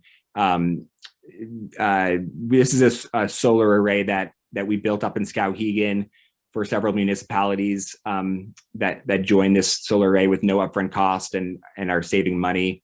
The towns are Rockland, Rangeley, Dover Foxcroft, Topsom, Vassalboro, and Vassboro Community School that are all a part of that 4 megawatt solar array. So that's what we would do, is we would place you in one of these projects that we're doing, and there would be no upfront cost for the town, and there would be long-term savings. Michael, can I ask just a quick question? Yep. So you said 20 years. Does that mean that the town would have to have a contract with you, a 20-year contract? Yes, that's correct. Yep. So it's not with us, I should say. So what happens is, Revision builds the system, and we maintain the system, make sure it's fully functional all 20 years. You're in a contract with our financing partner. And so what happens is that the credits on the bill, the credits are produced in this on the solar farm, and they come into your bill, and then you'll have to 85% of the value of the credits you'll be sending back to the investor. That's how the finance, you're able to be part of this and get this 15% savings on your electric bill with no upfront costs. And so you're in a partnership with the investor party, not Revision. We're just building these systems and maintaining them and making the deals happen. So that's our role, but the actual agreement is with the investor party. Michael, I'd like to ask a question too, just to follow up on that. 20 years is an awfully long time. We don't typically sign contracts with terms that long. Explain why in this instance that a 20-year term is necessary. Well, it's essentially necessary for Revision to be able to build these systems and for the projects to happen. Without the long-term nature of this relationship, the projects just wouldn't get built. So, I mean, I'll give you an example. I think that these two arrays that we built so far with that had 20-year contracts, they were the first net energy billing credit arrays that went up in the state. And there's other developers that do their own. They're trying to make deals happen, but they're not an engineering, procurement, construction company like Revision Energy. So that's it. It's called EPC. And so basically, what happens is we're able to come up with some very accurate pricing in terms of how these systems can get built and the interconnection costs of putting a real accurate number in there for those as well. And so some of these other companies you might see something that's not a 20-year contract, and if it is, I would be I mean, it's for your decision obviously to make, but it'd be highly skeptical that if these projects will actually get built. They're usually they're kind of fishing expeditions, if you will, in Great Pond, I guess, to make it more place-based. They're not really they're trying to sign things up, but you think of it as like you're why wouldn't you want to sign on to a 20-year agreement to save on your electric costs? I mean, that's another way to think about it. And I mean, if Revision's really confident in the way we put these deals together, and so yeah, I think that's it in a nutshell. Again, we wouldn't be able to make these projects happen without a long-term contract here. So you might find in some other states like New Jersey or New York, shorter contracts and with projects that might be able to make ends meet with shorter contracts. But those geographies are just so different from a place like Maine, where there's not endless load here. There's a limited number of load, and so in places like New York, New Jersey, places like that, what they can do is they can sign people up for a shorter time, perhaps, and then have someone else take over if they want to drop out for whatever reason. But Maine's just a very different place like that. And I'd also say, sorry for the long-winded response, but I just want to cover most of this. Sorry, I had something in my mind about the 20-year. I think our board chair has a question. Okay. Well, one of the things I was wondering, Michael, is with a traditional solar array that you would put up, correct me if I'm wrong, the payback term for that is generally about 5 years. And then you would be receiving 100% of the savings instead of 15% and 85% going to a funding source or whoever the parent financial corporation would be. So why would it be better for the town of Belgrade to enter into a 20-year agreement with a corporation versus investing in our own solar grid if we so chose, paying that off in 5 years and then having all of the credits coming back to Belgrade instead of 15%? Yeah, no, that's a great question. I think the way municipalities are often looking at this is, number one, do they have a great piece of land that they could just put an array up? And we actually did look at the land behind the town hall, and we didn't get very far, and we looked at the substation capacity around you, and it's extremely limited. There's not really much potential for you to build an array there in Belgrade, unfortunately. But it's not only that. I mean, even if there was substation capacity, what you'd find is that, you know, to kind of take care of it yourself and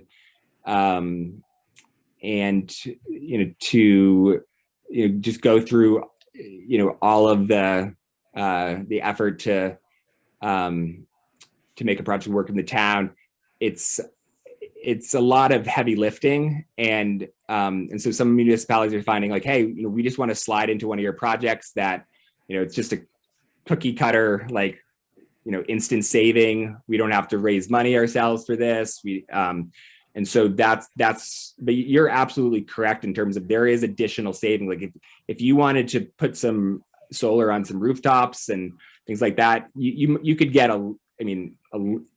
you wouldn't be able to even make a dent in your load, but it's still a really worthwhile conversation. And I'd love to have with you guys. I mean, we're installing for municipalities all the time, smaller systems, because the visibility element of this is just so important. I don't know exactly how you're coming out at this conversation, whether it's from like a pure cost savings, or if there's some environmental sustainability work that you're doing as a town on climate change. But if the visibility, having, and I'll just give an example, like, if RSU 18 said, hey, we have an environmental initiative, and we'd love some panels on our school to teach the kids like that, and it would be a partnership with the town. So we could throw some on the town too, and it would be like the school's doing this, the town's doing this. I mean, that's just a wonderful story for the community that is really a worthwhile thing to explore. But again, it's not going to make a dent in the load of the school or the town. And so the way a lot of municipalities and schools are thinking about this program is that they would cover the big nut, if you will, of their and get the cost savings, and then save a little bit, a portion for the for some smaller demonstration systems. So we can play around with the numbers, Nick and I, if that's something that's in the cards. Nick, Anthony, and I mean, right now, just so you know, you were basing, so you had 2019 energy expenses of $33,490. And so with the streetlight savings of $500 a month and the residential account, that was $100 per month. That brought it down. I based this proposal on $26,290. And so we could bring it down to like $23,000 or something like that, so that it would give you plenty of room to do more on-site projects, which, like you're saying, if you raise the capital for them, then it would be even for that piece, that $1,000, couple $1,000 of your energy costs as a town, you would be saving 100% of that cost. But there would be an upfront cost, and the payback does look like around 5 or 6 years, like you said. So does that make sense? Yeah. So Melanie, as I was researching this, I think that was one of the things that I considered that was an advantage of net energy billing is there is no upfront cost or no cost at all to the town.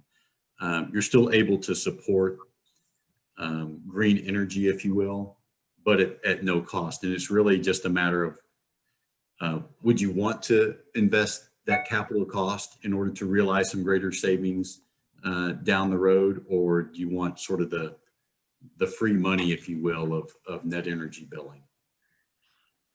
Well, and I do say, I mean, everybody who knows me knows I'm the queen of recycling. And, you know, when we were building the new town office, the original plan was to do as much as we could with geothermal, solar, less reliance on fossil fuels. It got built in my absence from the select board, and that didn't happen. So that being said,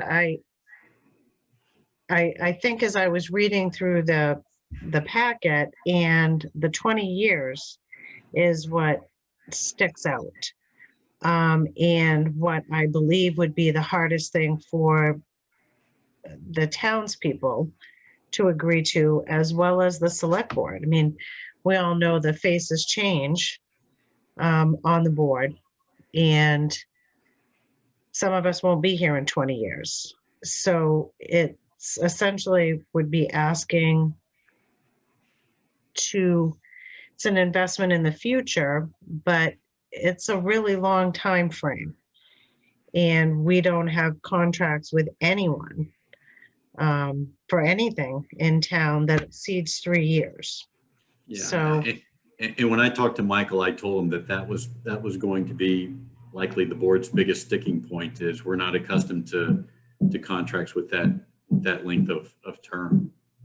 right.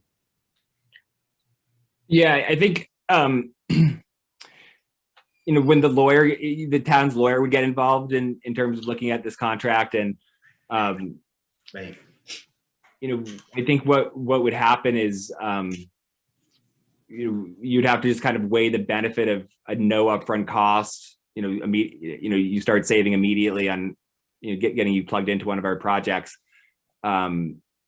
and what the risk would be with a long-term contract, thinking about that as a group. I mean, it's possible that that these other contracts possibly are, required a capital investment versus this one.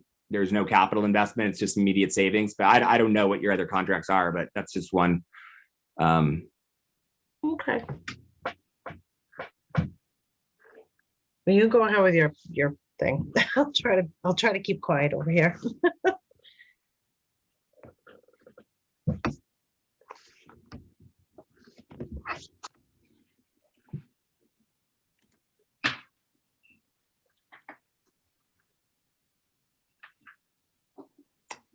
Oh, did you want me to go? I thought that we could get into. I don't want to take up too much of your time at the meeting tonight. I thought we could just get into Q&A.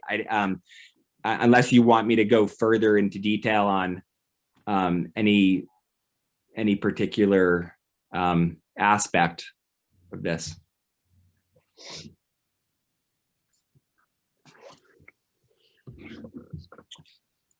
It looks like someone has his hand up. Is that? I don't know. That's Jack Sutton. Yeah. Anthony, is there a way that I can come out of the screen sharing? Because I can't see anyone who's participating. Here, I'm going to stop sharing. Is that? Okay, that works. Thank you. Yeah, sorry. I should have done that a little while ago.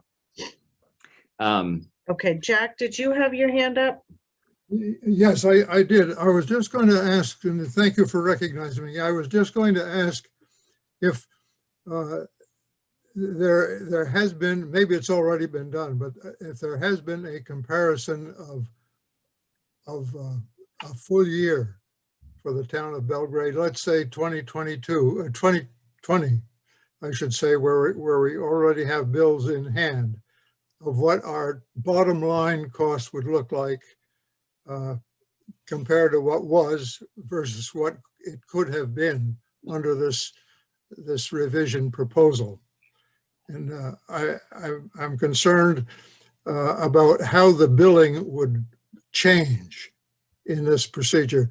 Would all the billing come through Central Maine Power Company as it does now? Or would there be a separate bill from revision for part of the bill? Yeah, that's a great question. Thank you for asking it. It gets into the mechanics of how this all works. And I can share my screen again if we wanted to get it in really into the weeds and walk through what the cost savings look like. But Jack, what happens is that this is a Maine Public Utilities Commission regulated program for 20 years. And so CMP has to abide by this credit program. So you do not get a bill from revision. What happens is that you receive these credits on your CMP bill to offset your electricity bill. And then you do have to write one extra check a month to the financing party for a portion of the bill credits that come in every month. So in the case is 85%, correct? Yeah, that's correct. So if we had $100 in savings, $15 stays with the town and 85 we're paying out. That's correct. Yeah. And so that's how we determine how many credits you need. And maybe I will share my screen just so you can see what this looks like. I'm not interested in taking a lot of time here. Okay. I'm on the budget committee, and I would like to pin down the fact that this would just apply to the energy portion of the bills.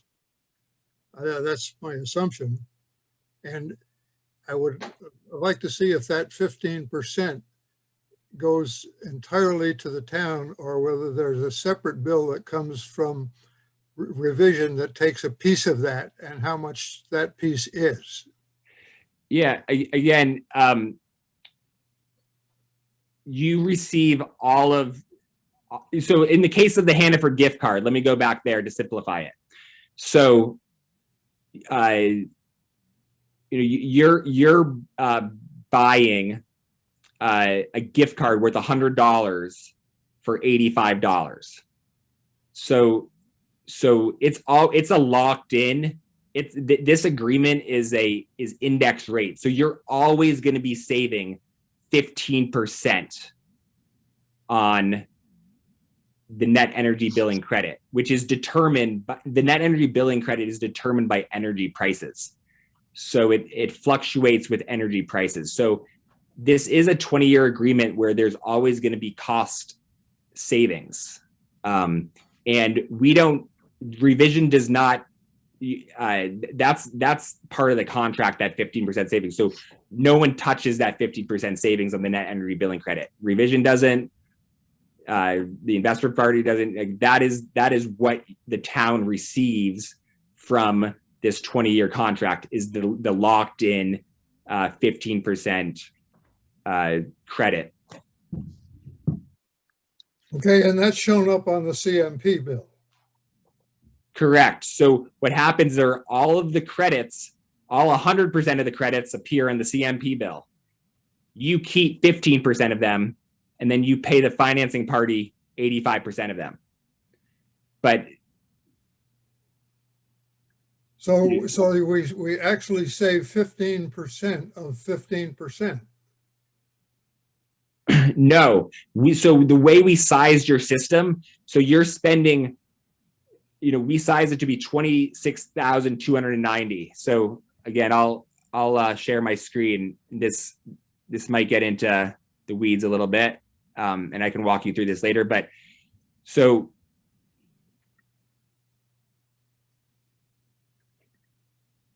what you'll see is the current electric cost is 26,290. We're recommending offsetting 85% of that so that there's no risk of overproduction. Okay. So therefore, the total value of the net energy billing credits in dollars that you'd be receiving is $22,000 a year on your CMP bill. That's what would come in terms of credits. That means the value of the utility net energy billing credit this year it's about 12.5 cents, and so therefore you need 177,000 net energy billing credits to that's how many credits you're purchasing, and that happens to be the same as I can tell you how we got that number, but it's so this is the value, the credit discount is 15%, and so that every net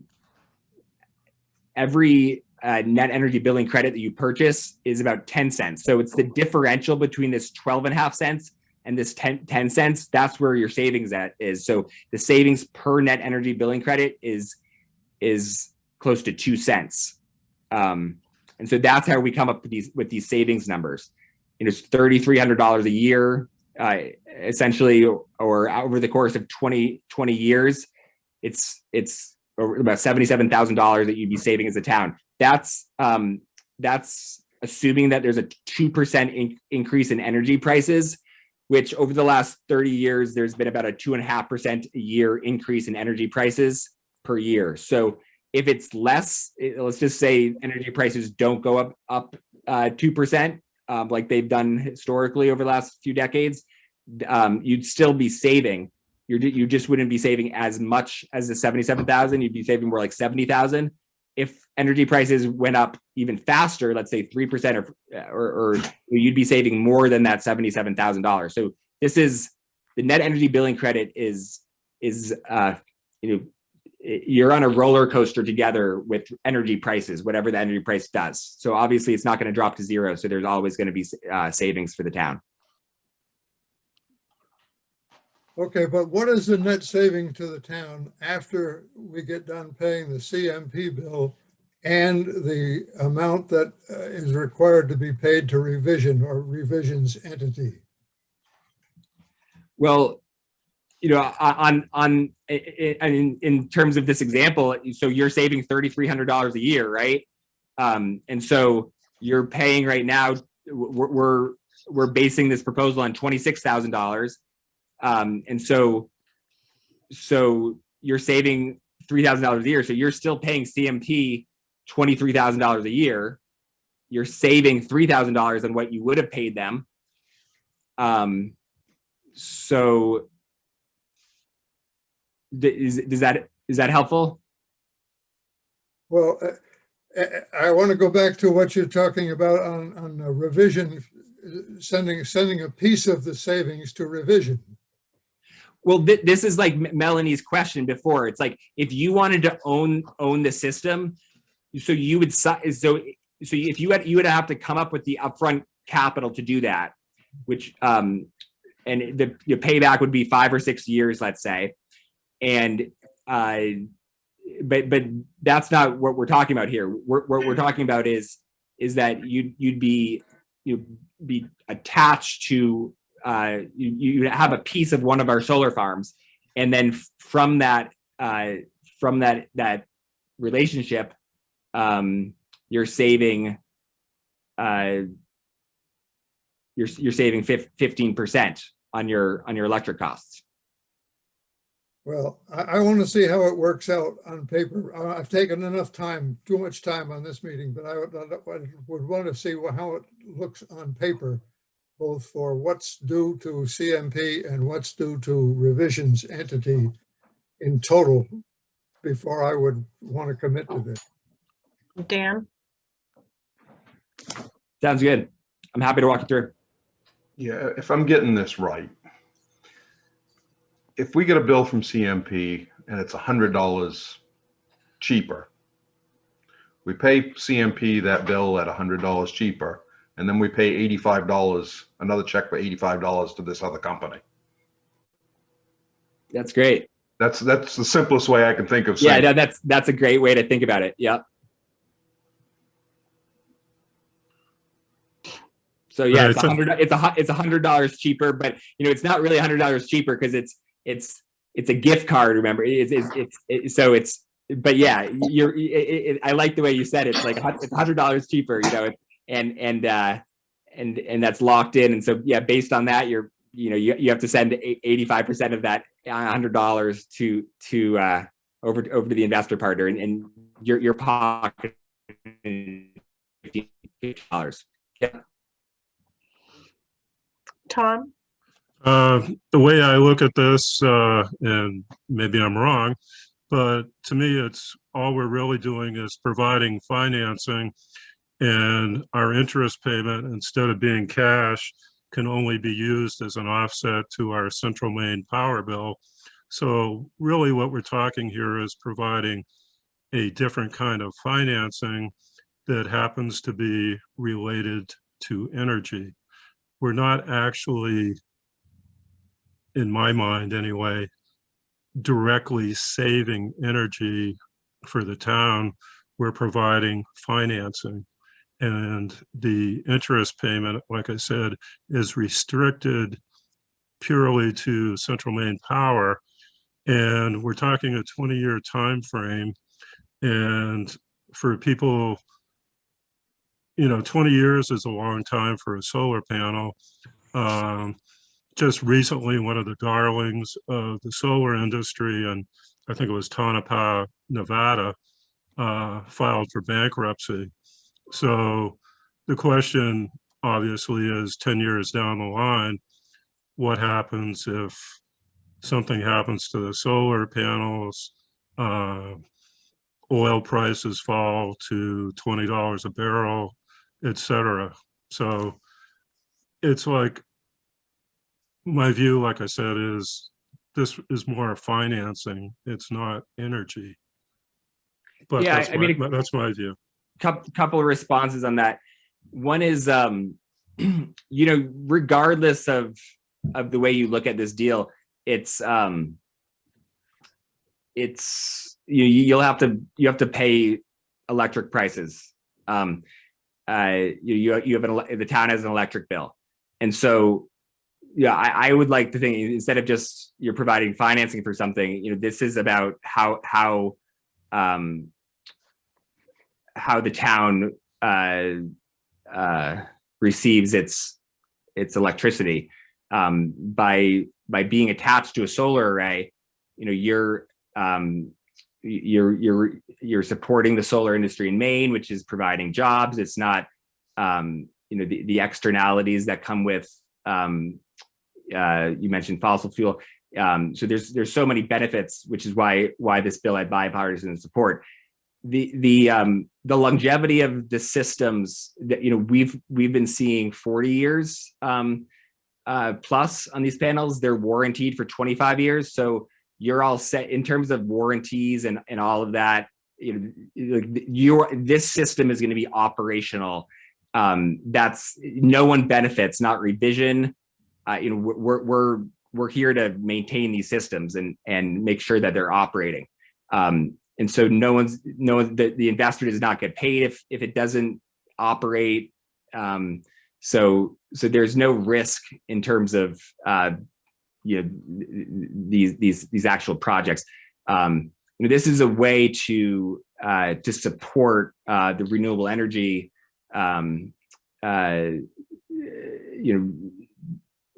objectives that the state of Maine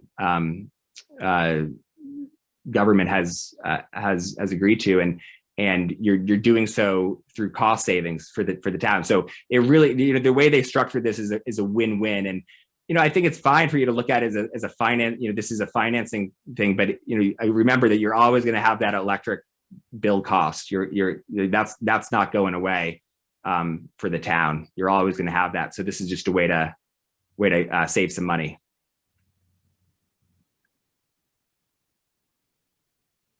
Okay. Does anybody else have questions?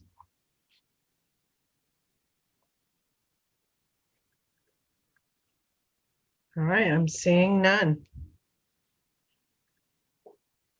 Great. Well, thank you all. I forgot to mention that this picture in the background is that array that we built for the towns up in Skowhegan. You know, again, Revision has we have the first 2 of these net energy billing programs off the ground, and there's a lot of interest. And I would say if you know, from our perspective, it's you know, this program there's so much interest that this program might be, you know, there's a time horizon on it. So like good for town of Belgrade to whatever you decide, you know, that you're thinking about it now, because some towns who are not trying to move on things, they're going to lose out on this cost savings opportunity. So. All right. Thank you, Mike. I appreciate you being here. Yeah. So I'm going to sign off now if that's okay. You don't want to hang out all night with us? I have 3 young kids. We're actually on vacation this week, but it's school vacation, and we're up at Sunday River. But no, it's a pleasure to be with all you. And let me know if you have any further questions down the road. All right. Thank you very much. Thank you. Thank you. Bye. Bye-bye. All right, next up on the agenda, we have the discussion and consideration of. Hey, Melanie, could I ask just a real quick question? Does the board have any direction for me? I mean, is this something that you guys would like to explore further, or not at all, or look at, you know, what would be involved with installing our own panels on our facilities?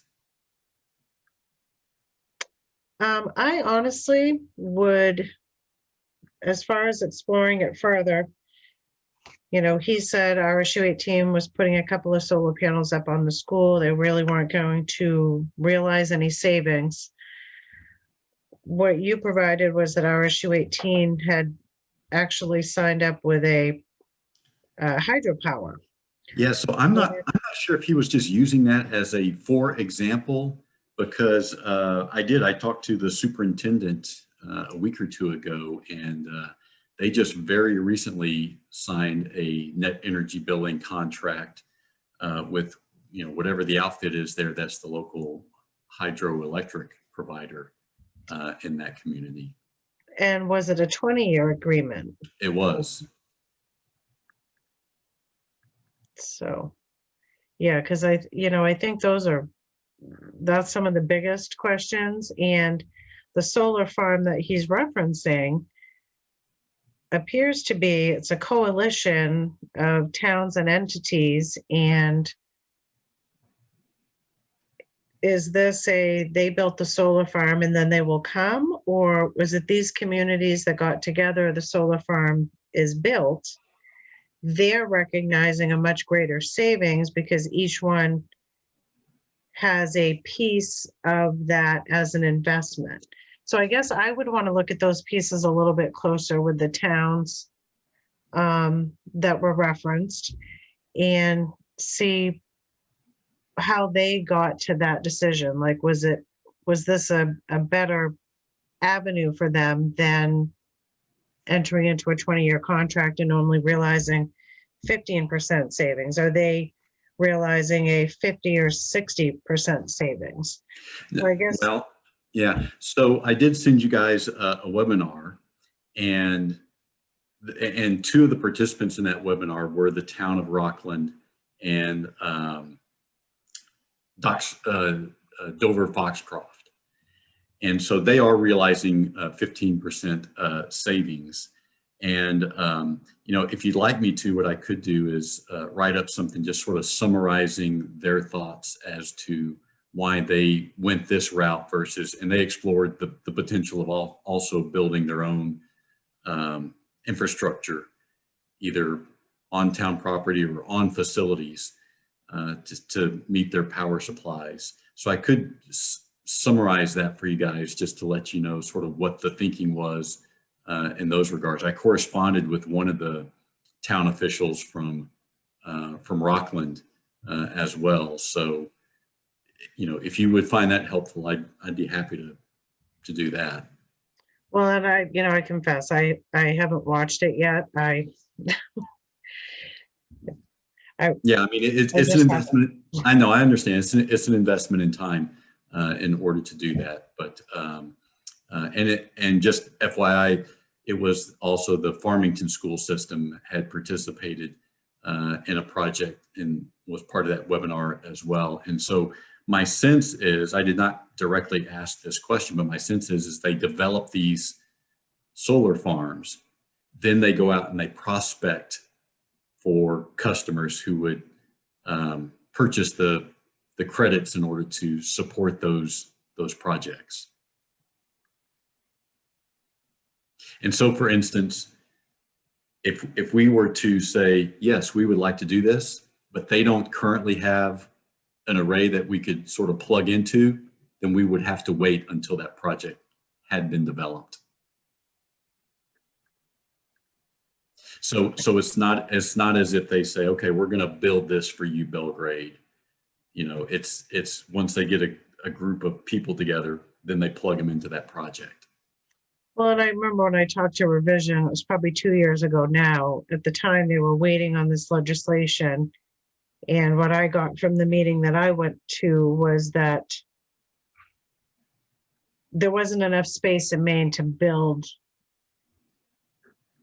this, or essentially it was that, I forget exactly how it was phrased, but essentially there wasn't enough space to build enough solar farms here.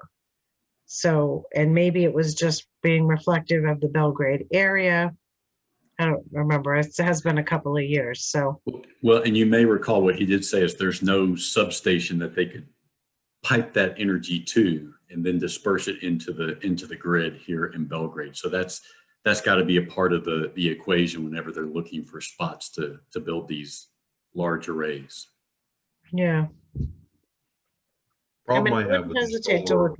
the problem I have with these solar arrays, they're god awfully ugly. You drive up through Farmington and see that one they put in where the camper place used to be. And it's the most ugly thing you ever seen in the middle of nowhere. See, and I think they look fabulous. I drive by and I think, go you, like Colby and their giant solar, you know, their solar farm that they're using there. And I look at the one down here on the West Road that moves with the sun. And I think, how fantastic is that? It's a little tiny house. And, you know, Ours should sit on our barn roof. Yeah, You and know. I don't have a problem with them when they're on roofs and stuff. When they come in and they put a whole field full of them, I understand what you're saying, but I also think that you know, electrical substations are ugly.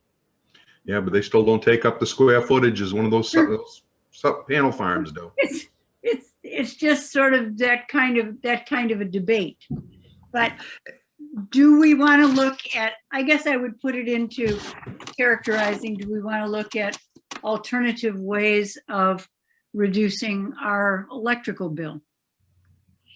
And if there are, you know, I would like to look at a couple of alternatives. I think I'd mentioned at one of the meetings that there are other companies that you can sign on with who and get energy credits on your electric bill, and the electricity is being purchased from hydropower, wind, and solar. Without a 20-year contract, you can opt in and you can opt out.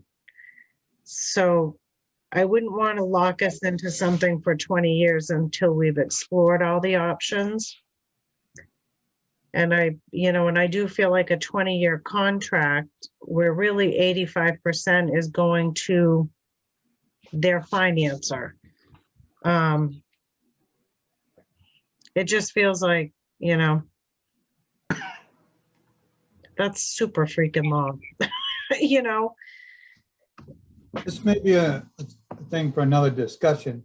It's 8:45 right now. We're gonna be here to midnight if we don't get moving on. Thank you, Ricky.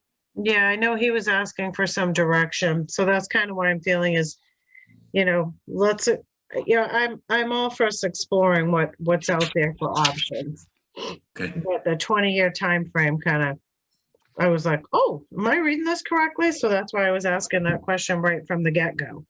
Are we locked into something for 20 years, irregardless of whether or not it continues to work for the town of Belgrade? So, all right, so moving on to the RFP for the transfer station cement pad. All right, we'll take a motion, to open that agenda item. So be it. And a second, please. Yes. All right, it is now open for discussion. Bruce had to leave because of a call he's on.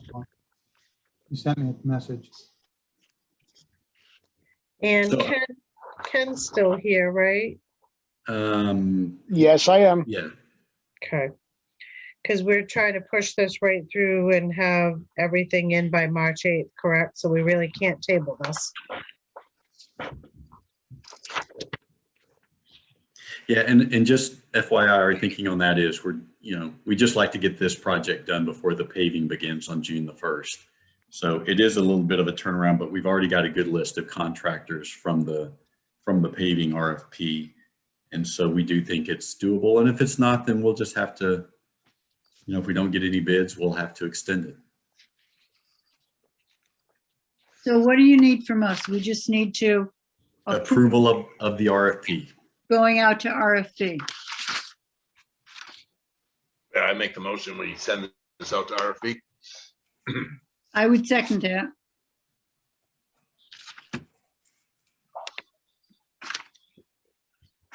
All right, any further discussion? All right, seeing none. Ricky, what's your pleasure? Yes. Dan, Yes. Arnie, Yes. Kathy? Yes. All right, 5-4. I didn't notice anything working through it. Dan catches things like they missed section D. So I was banking on you for that and nothing jumped out. I didn't see anything that jumped out. Doesn't mean I didn't miss it. All right, well, 5-4-0 against. Let's get this RFP out there and see what we can do. Thank you and have a great night. Thank you, you as well. See you later. Bye-bye. So those, what comes back for bids, Anthony, will come back before the board, correct? Yes, ma'am. Okay. And discussion and consideration. Oh, so the water filtration system. Yeah, we really need Bruce for that discussion. Yeah, so I'll take a motion to table that agenda item to the next meeting. So move. And a second? Yep. All right, all those in favor? 1, 2, 3, 4, 5. That item is tabled. All right, next up, we have the town warrant. I will take a motion. Motion to open it. Moved and seconded. Ricky and then Ernie. Yes. Anthony, oh, sorry, all those in favor? 1, 2, 3, 4, 5. Anthony, do you mind reading the warrant? Certainly, this is warrant 17 in the amount of $106,000, $106,878.90. All right, this warrant is open for discussion. I didn't see anything in it that made me jump. So I did a little bit. It seems like we put the cart before the horse and we were to have a conversation about this reverse osmosis system, but we're already paying for it on this warrant. So remember, there were actually 3 systems in place here, the 2 under the sink systems that would go in the Dalton properties. Those were only $500 a piece.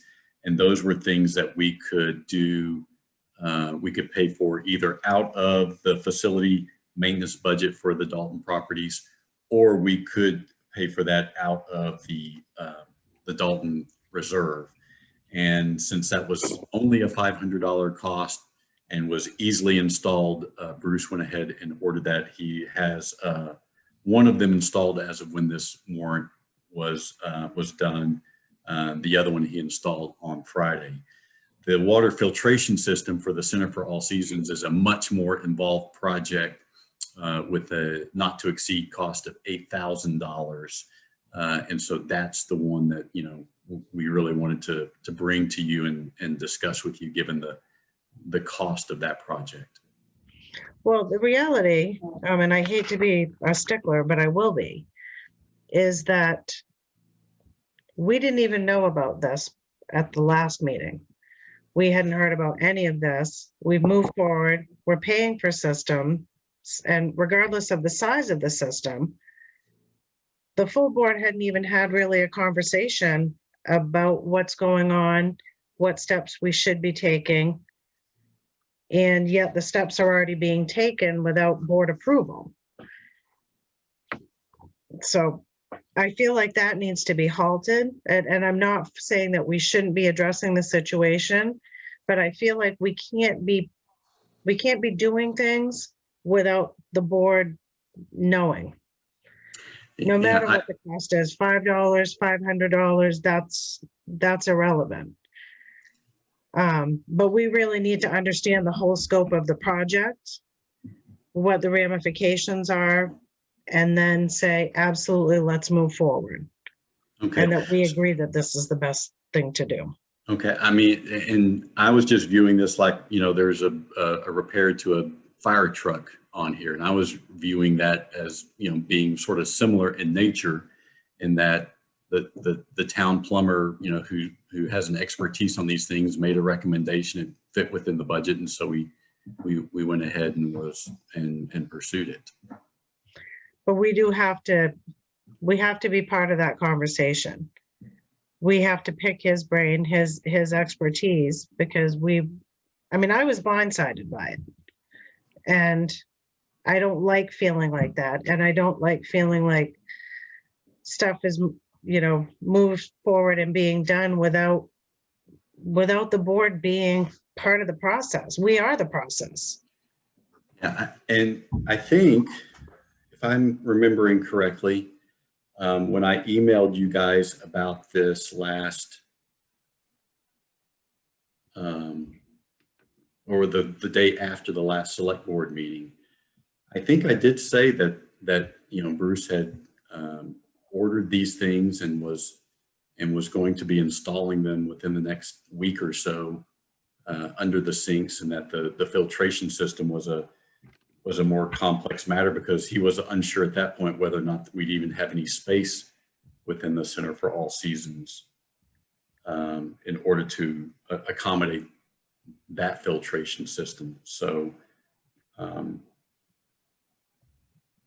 I remember that email, and I actually was sort of, as I read that email, I thought of it in terms of, forgive me for being erroneous if I am.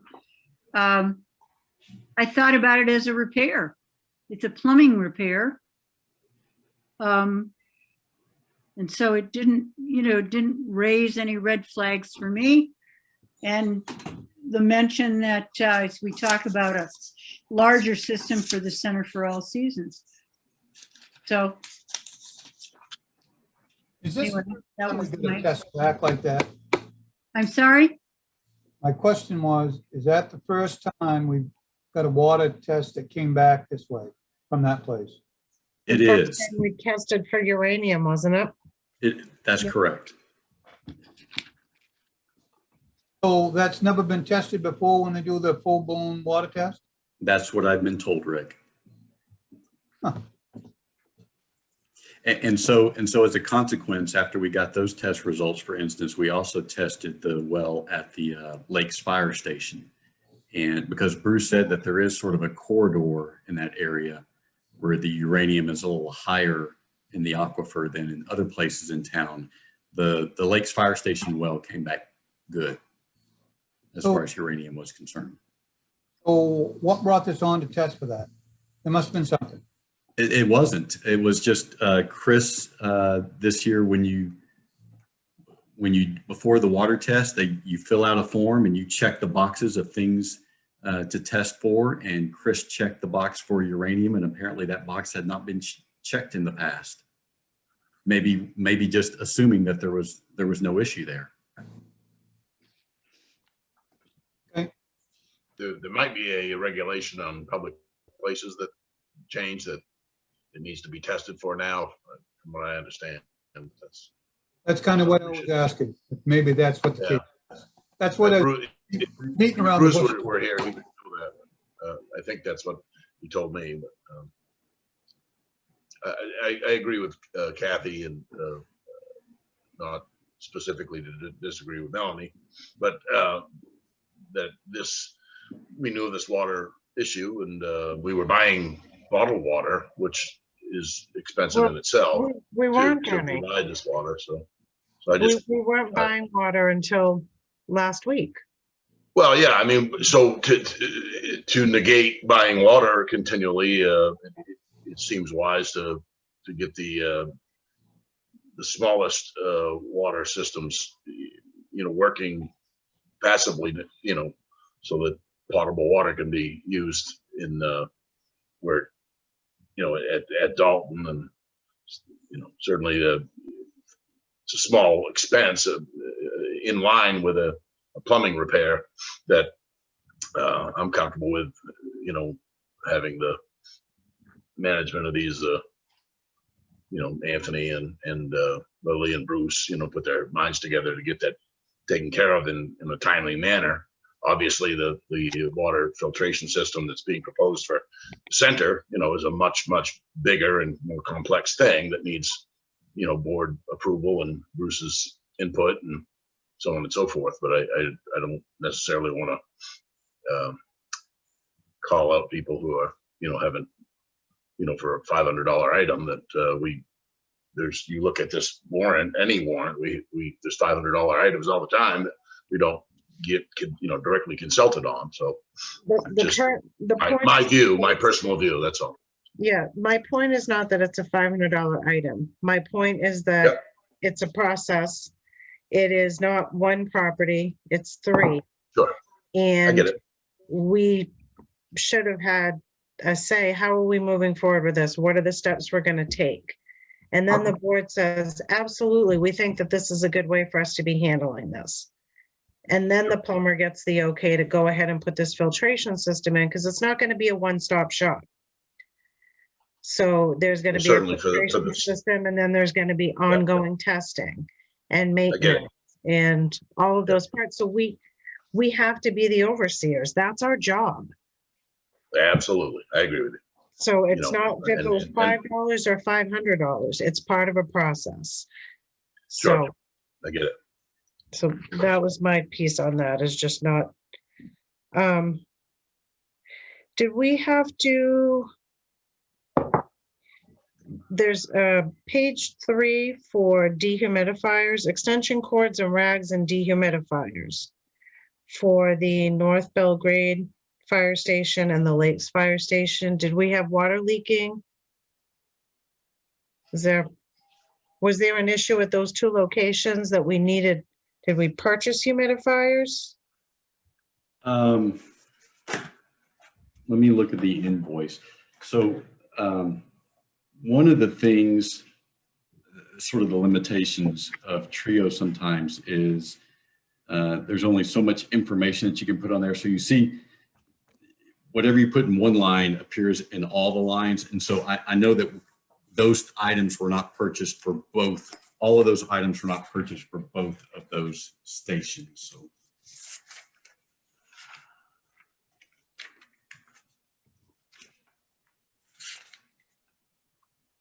Are we having a problem in both of them? Or we're replacing humidifiers or dehumidifiers? Not that I'm aware of. I know that they are doing some painting over there.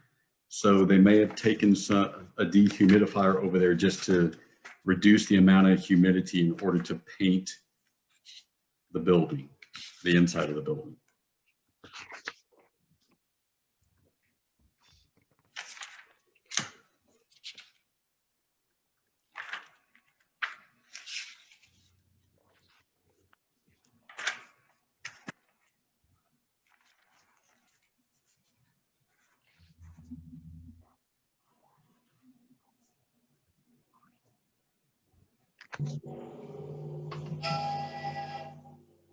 All right, well, you look at that.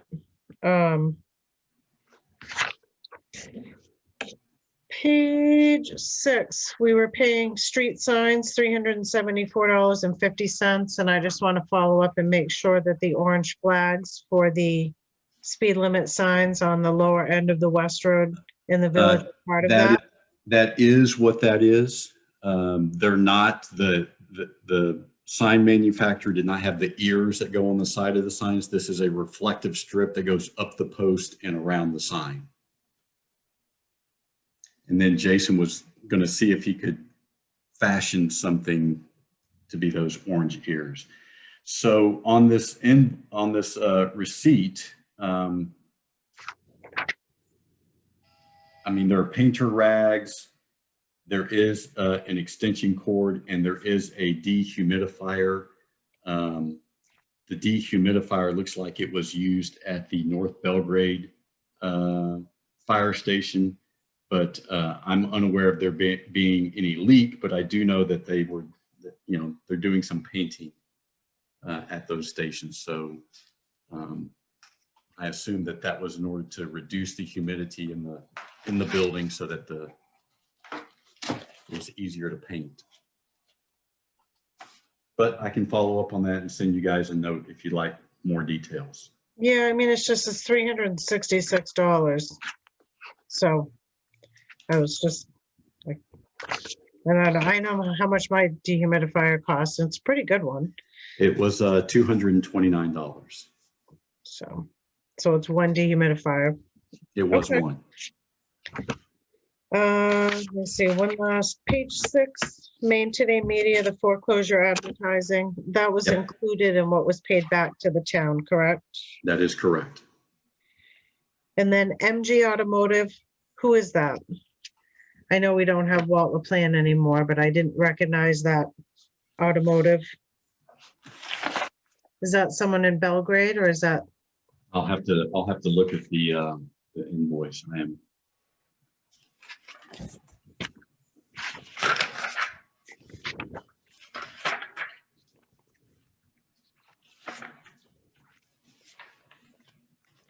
Do you know who MG Automotive is? Or Dan, anybody else from the fire department? This wasn't one I'd ever heard of. And I was like, who's It that? is. It's located at 196 Castle Island Road.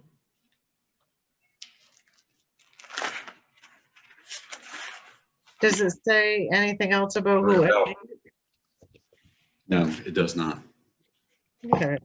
I mean, I trust who the fire department is picking. I just was like, who's this? And can I use them too now that I don't have a Walt? Oh. All right, did anybody else have anything on the warrant?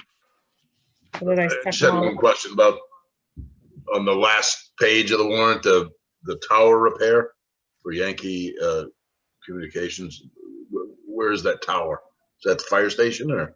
It is a fire station expense item. I don't know where the tower is located. Ricky or Dan, do you guys know? Assume it's the one on the West Road. Oh, is that, yeah.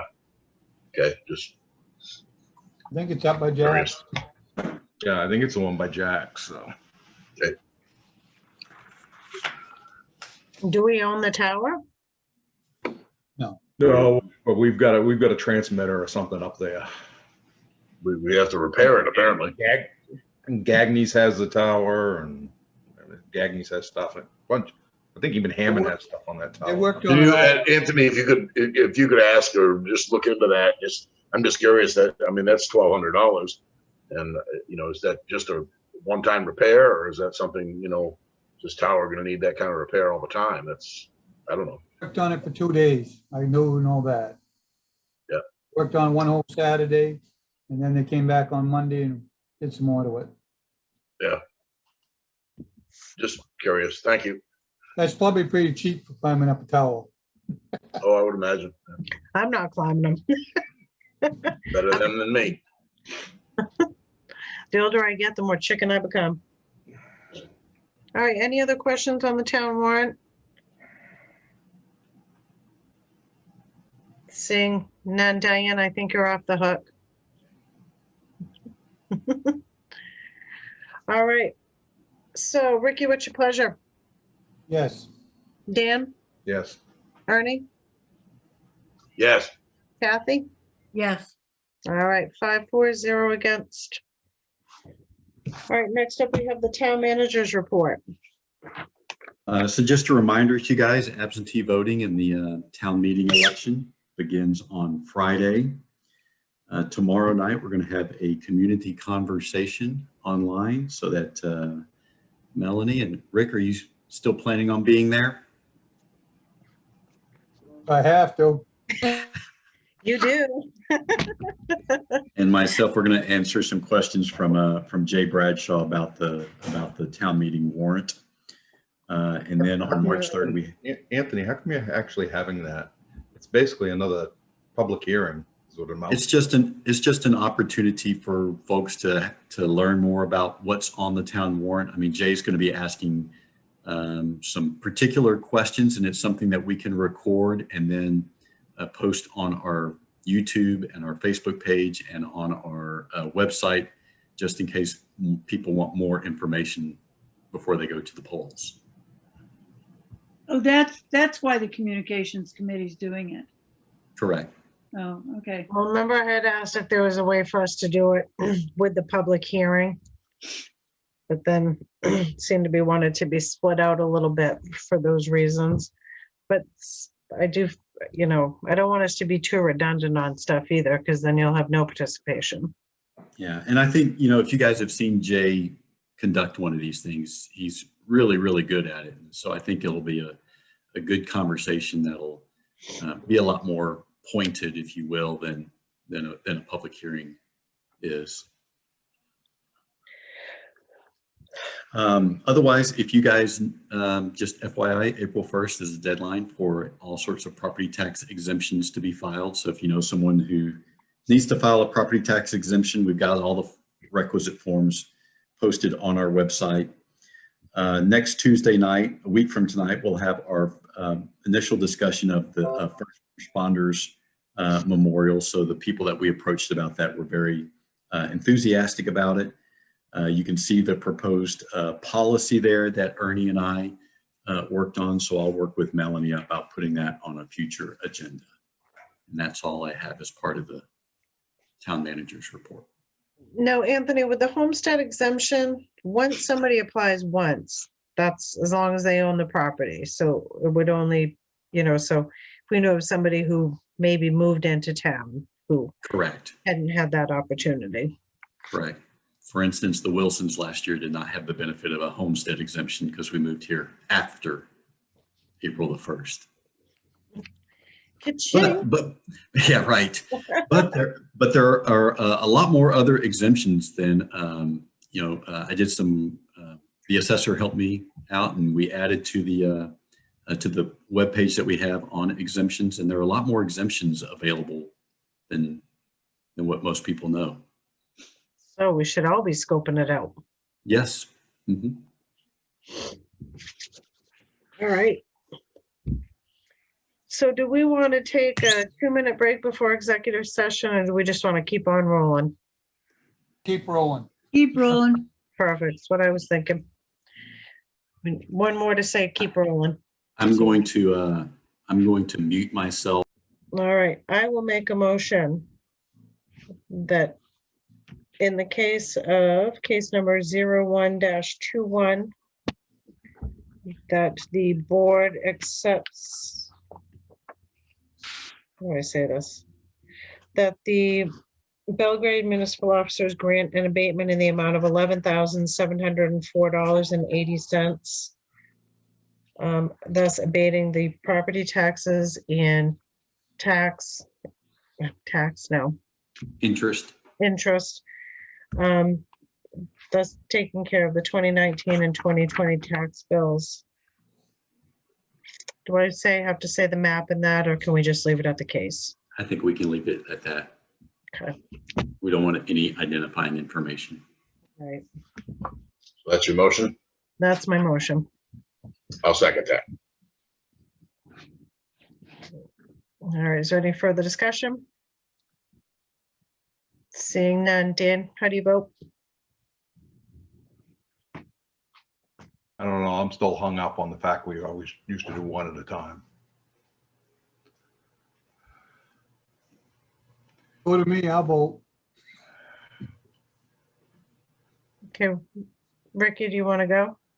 I'm gonna go no. Okay, Kathy, Yes. Ernie, Yes. Dan, Yeah, I think I'm gonna go no too. I prefer to do one at a time. okay. My vote is yes. So 3, 4, 2 against.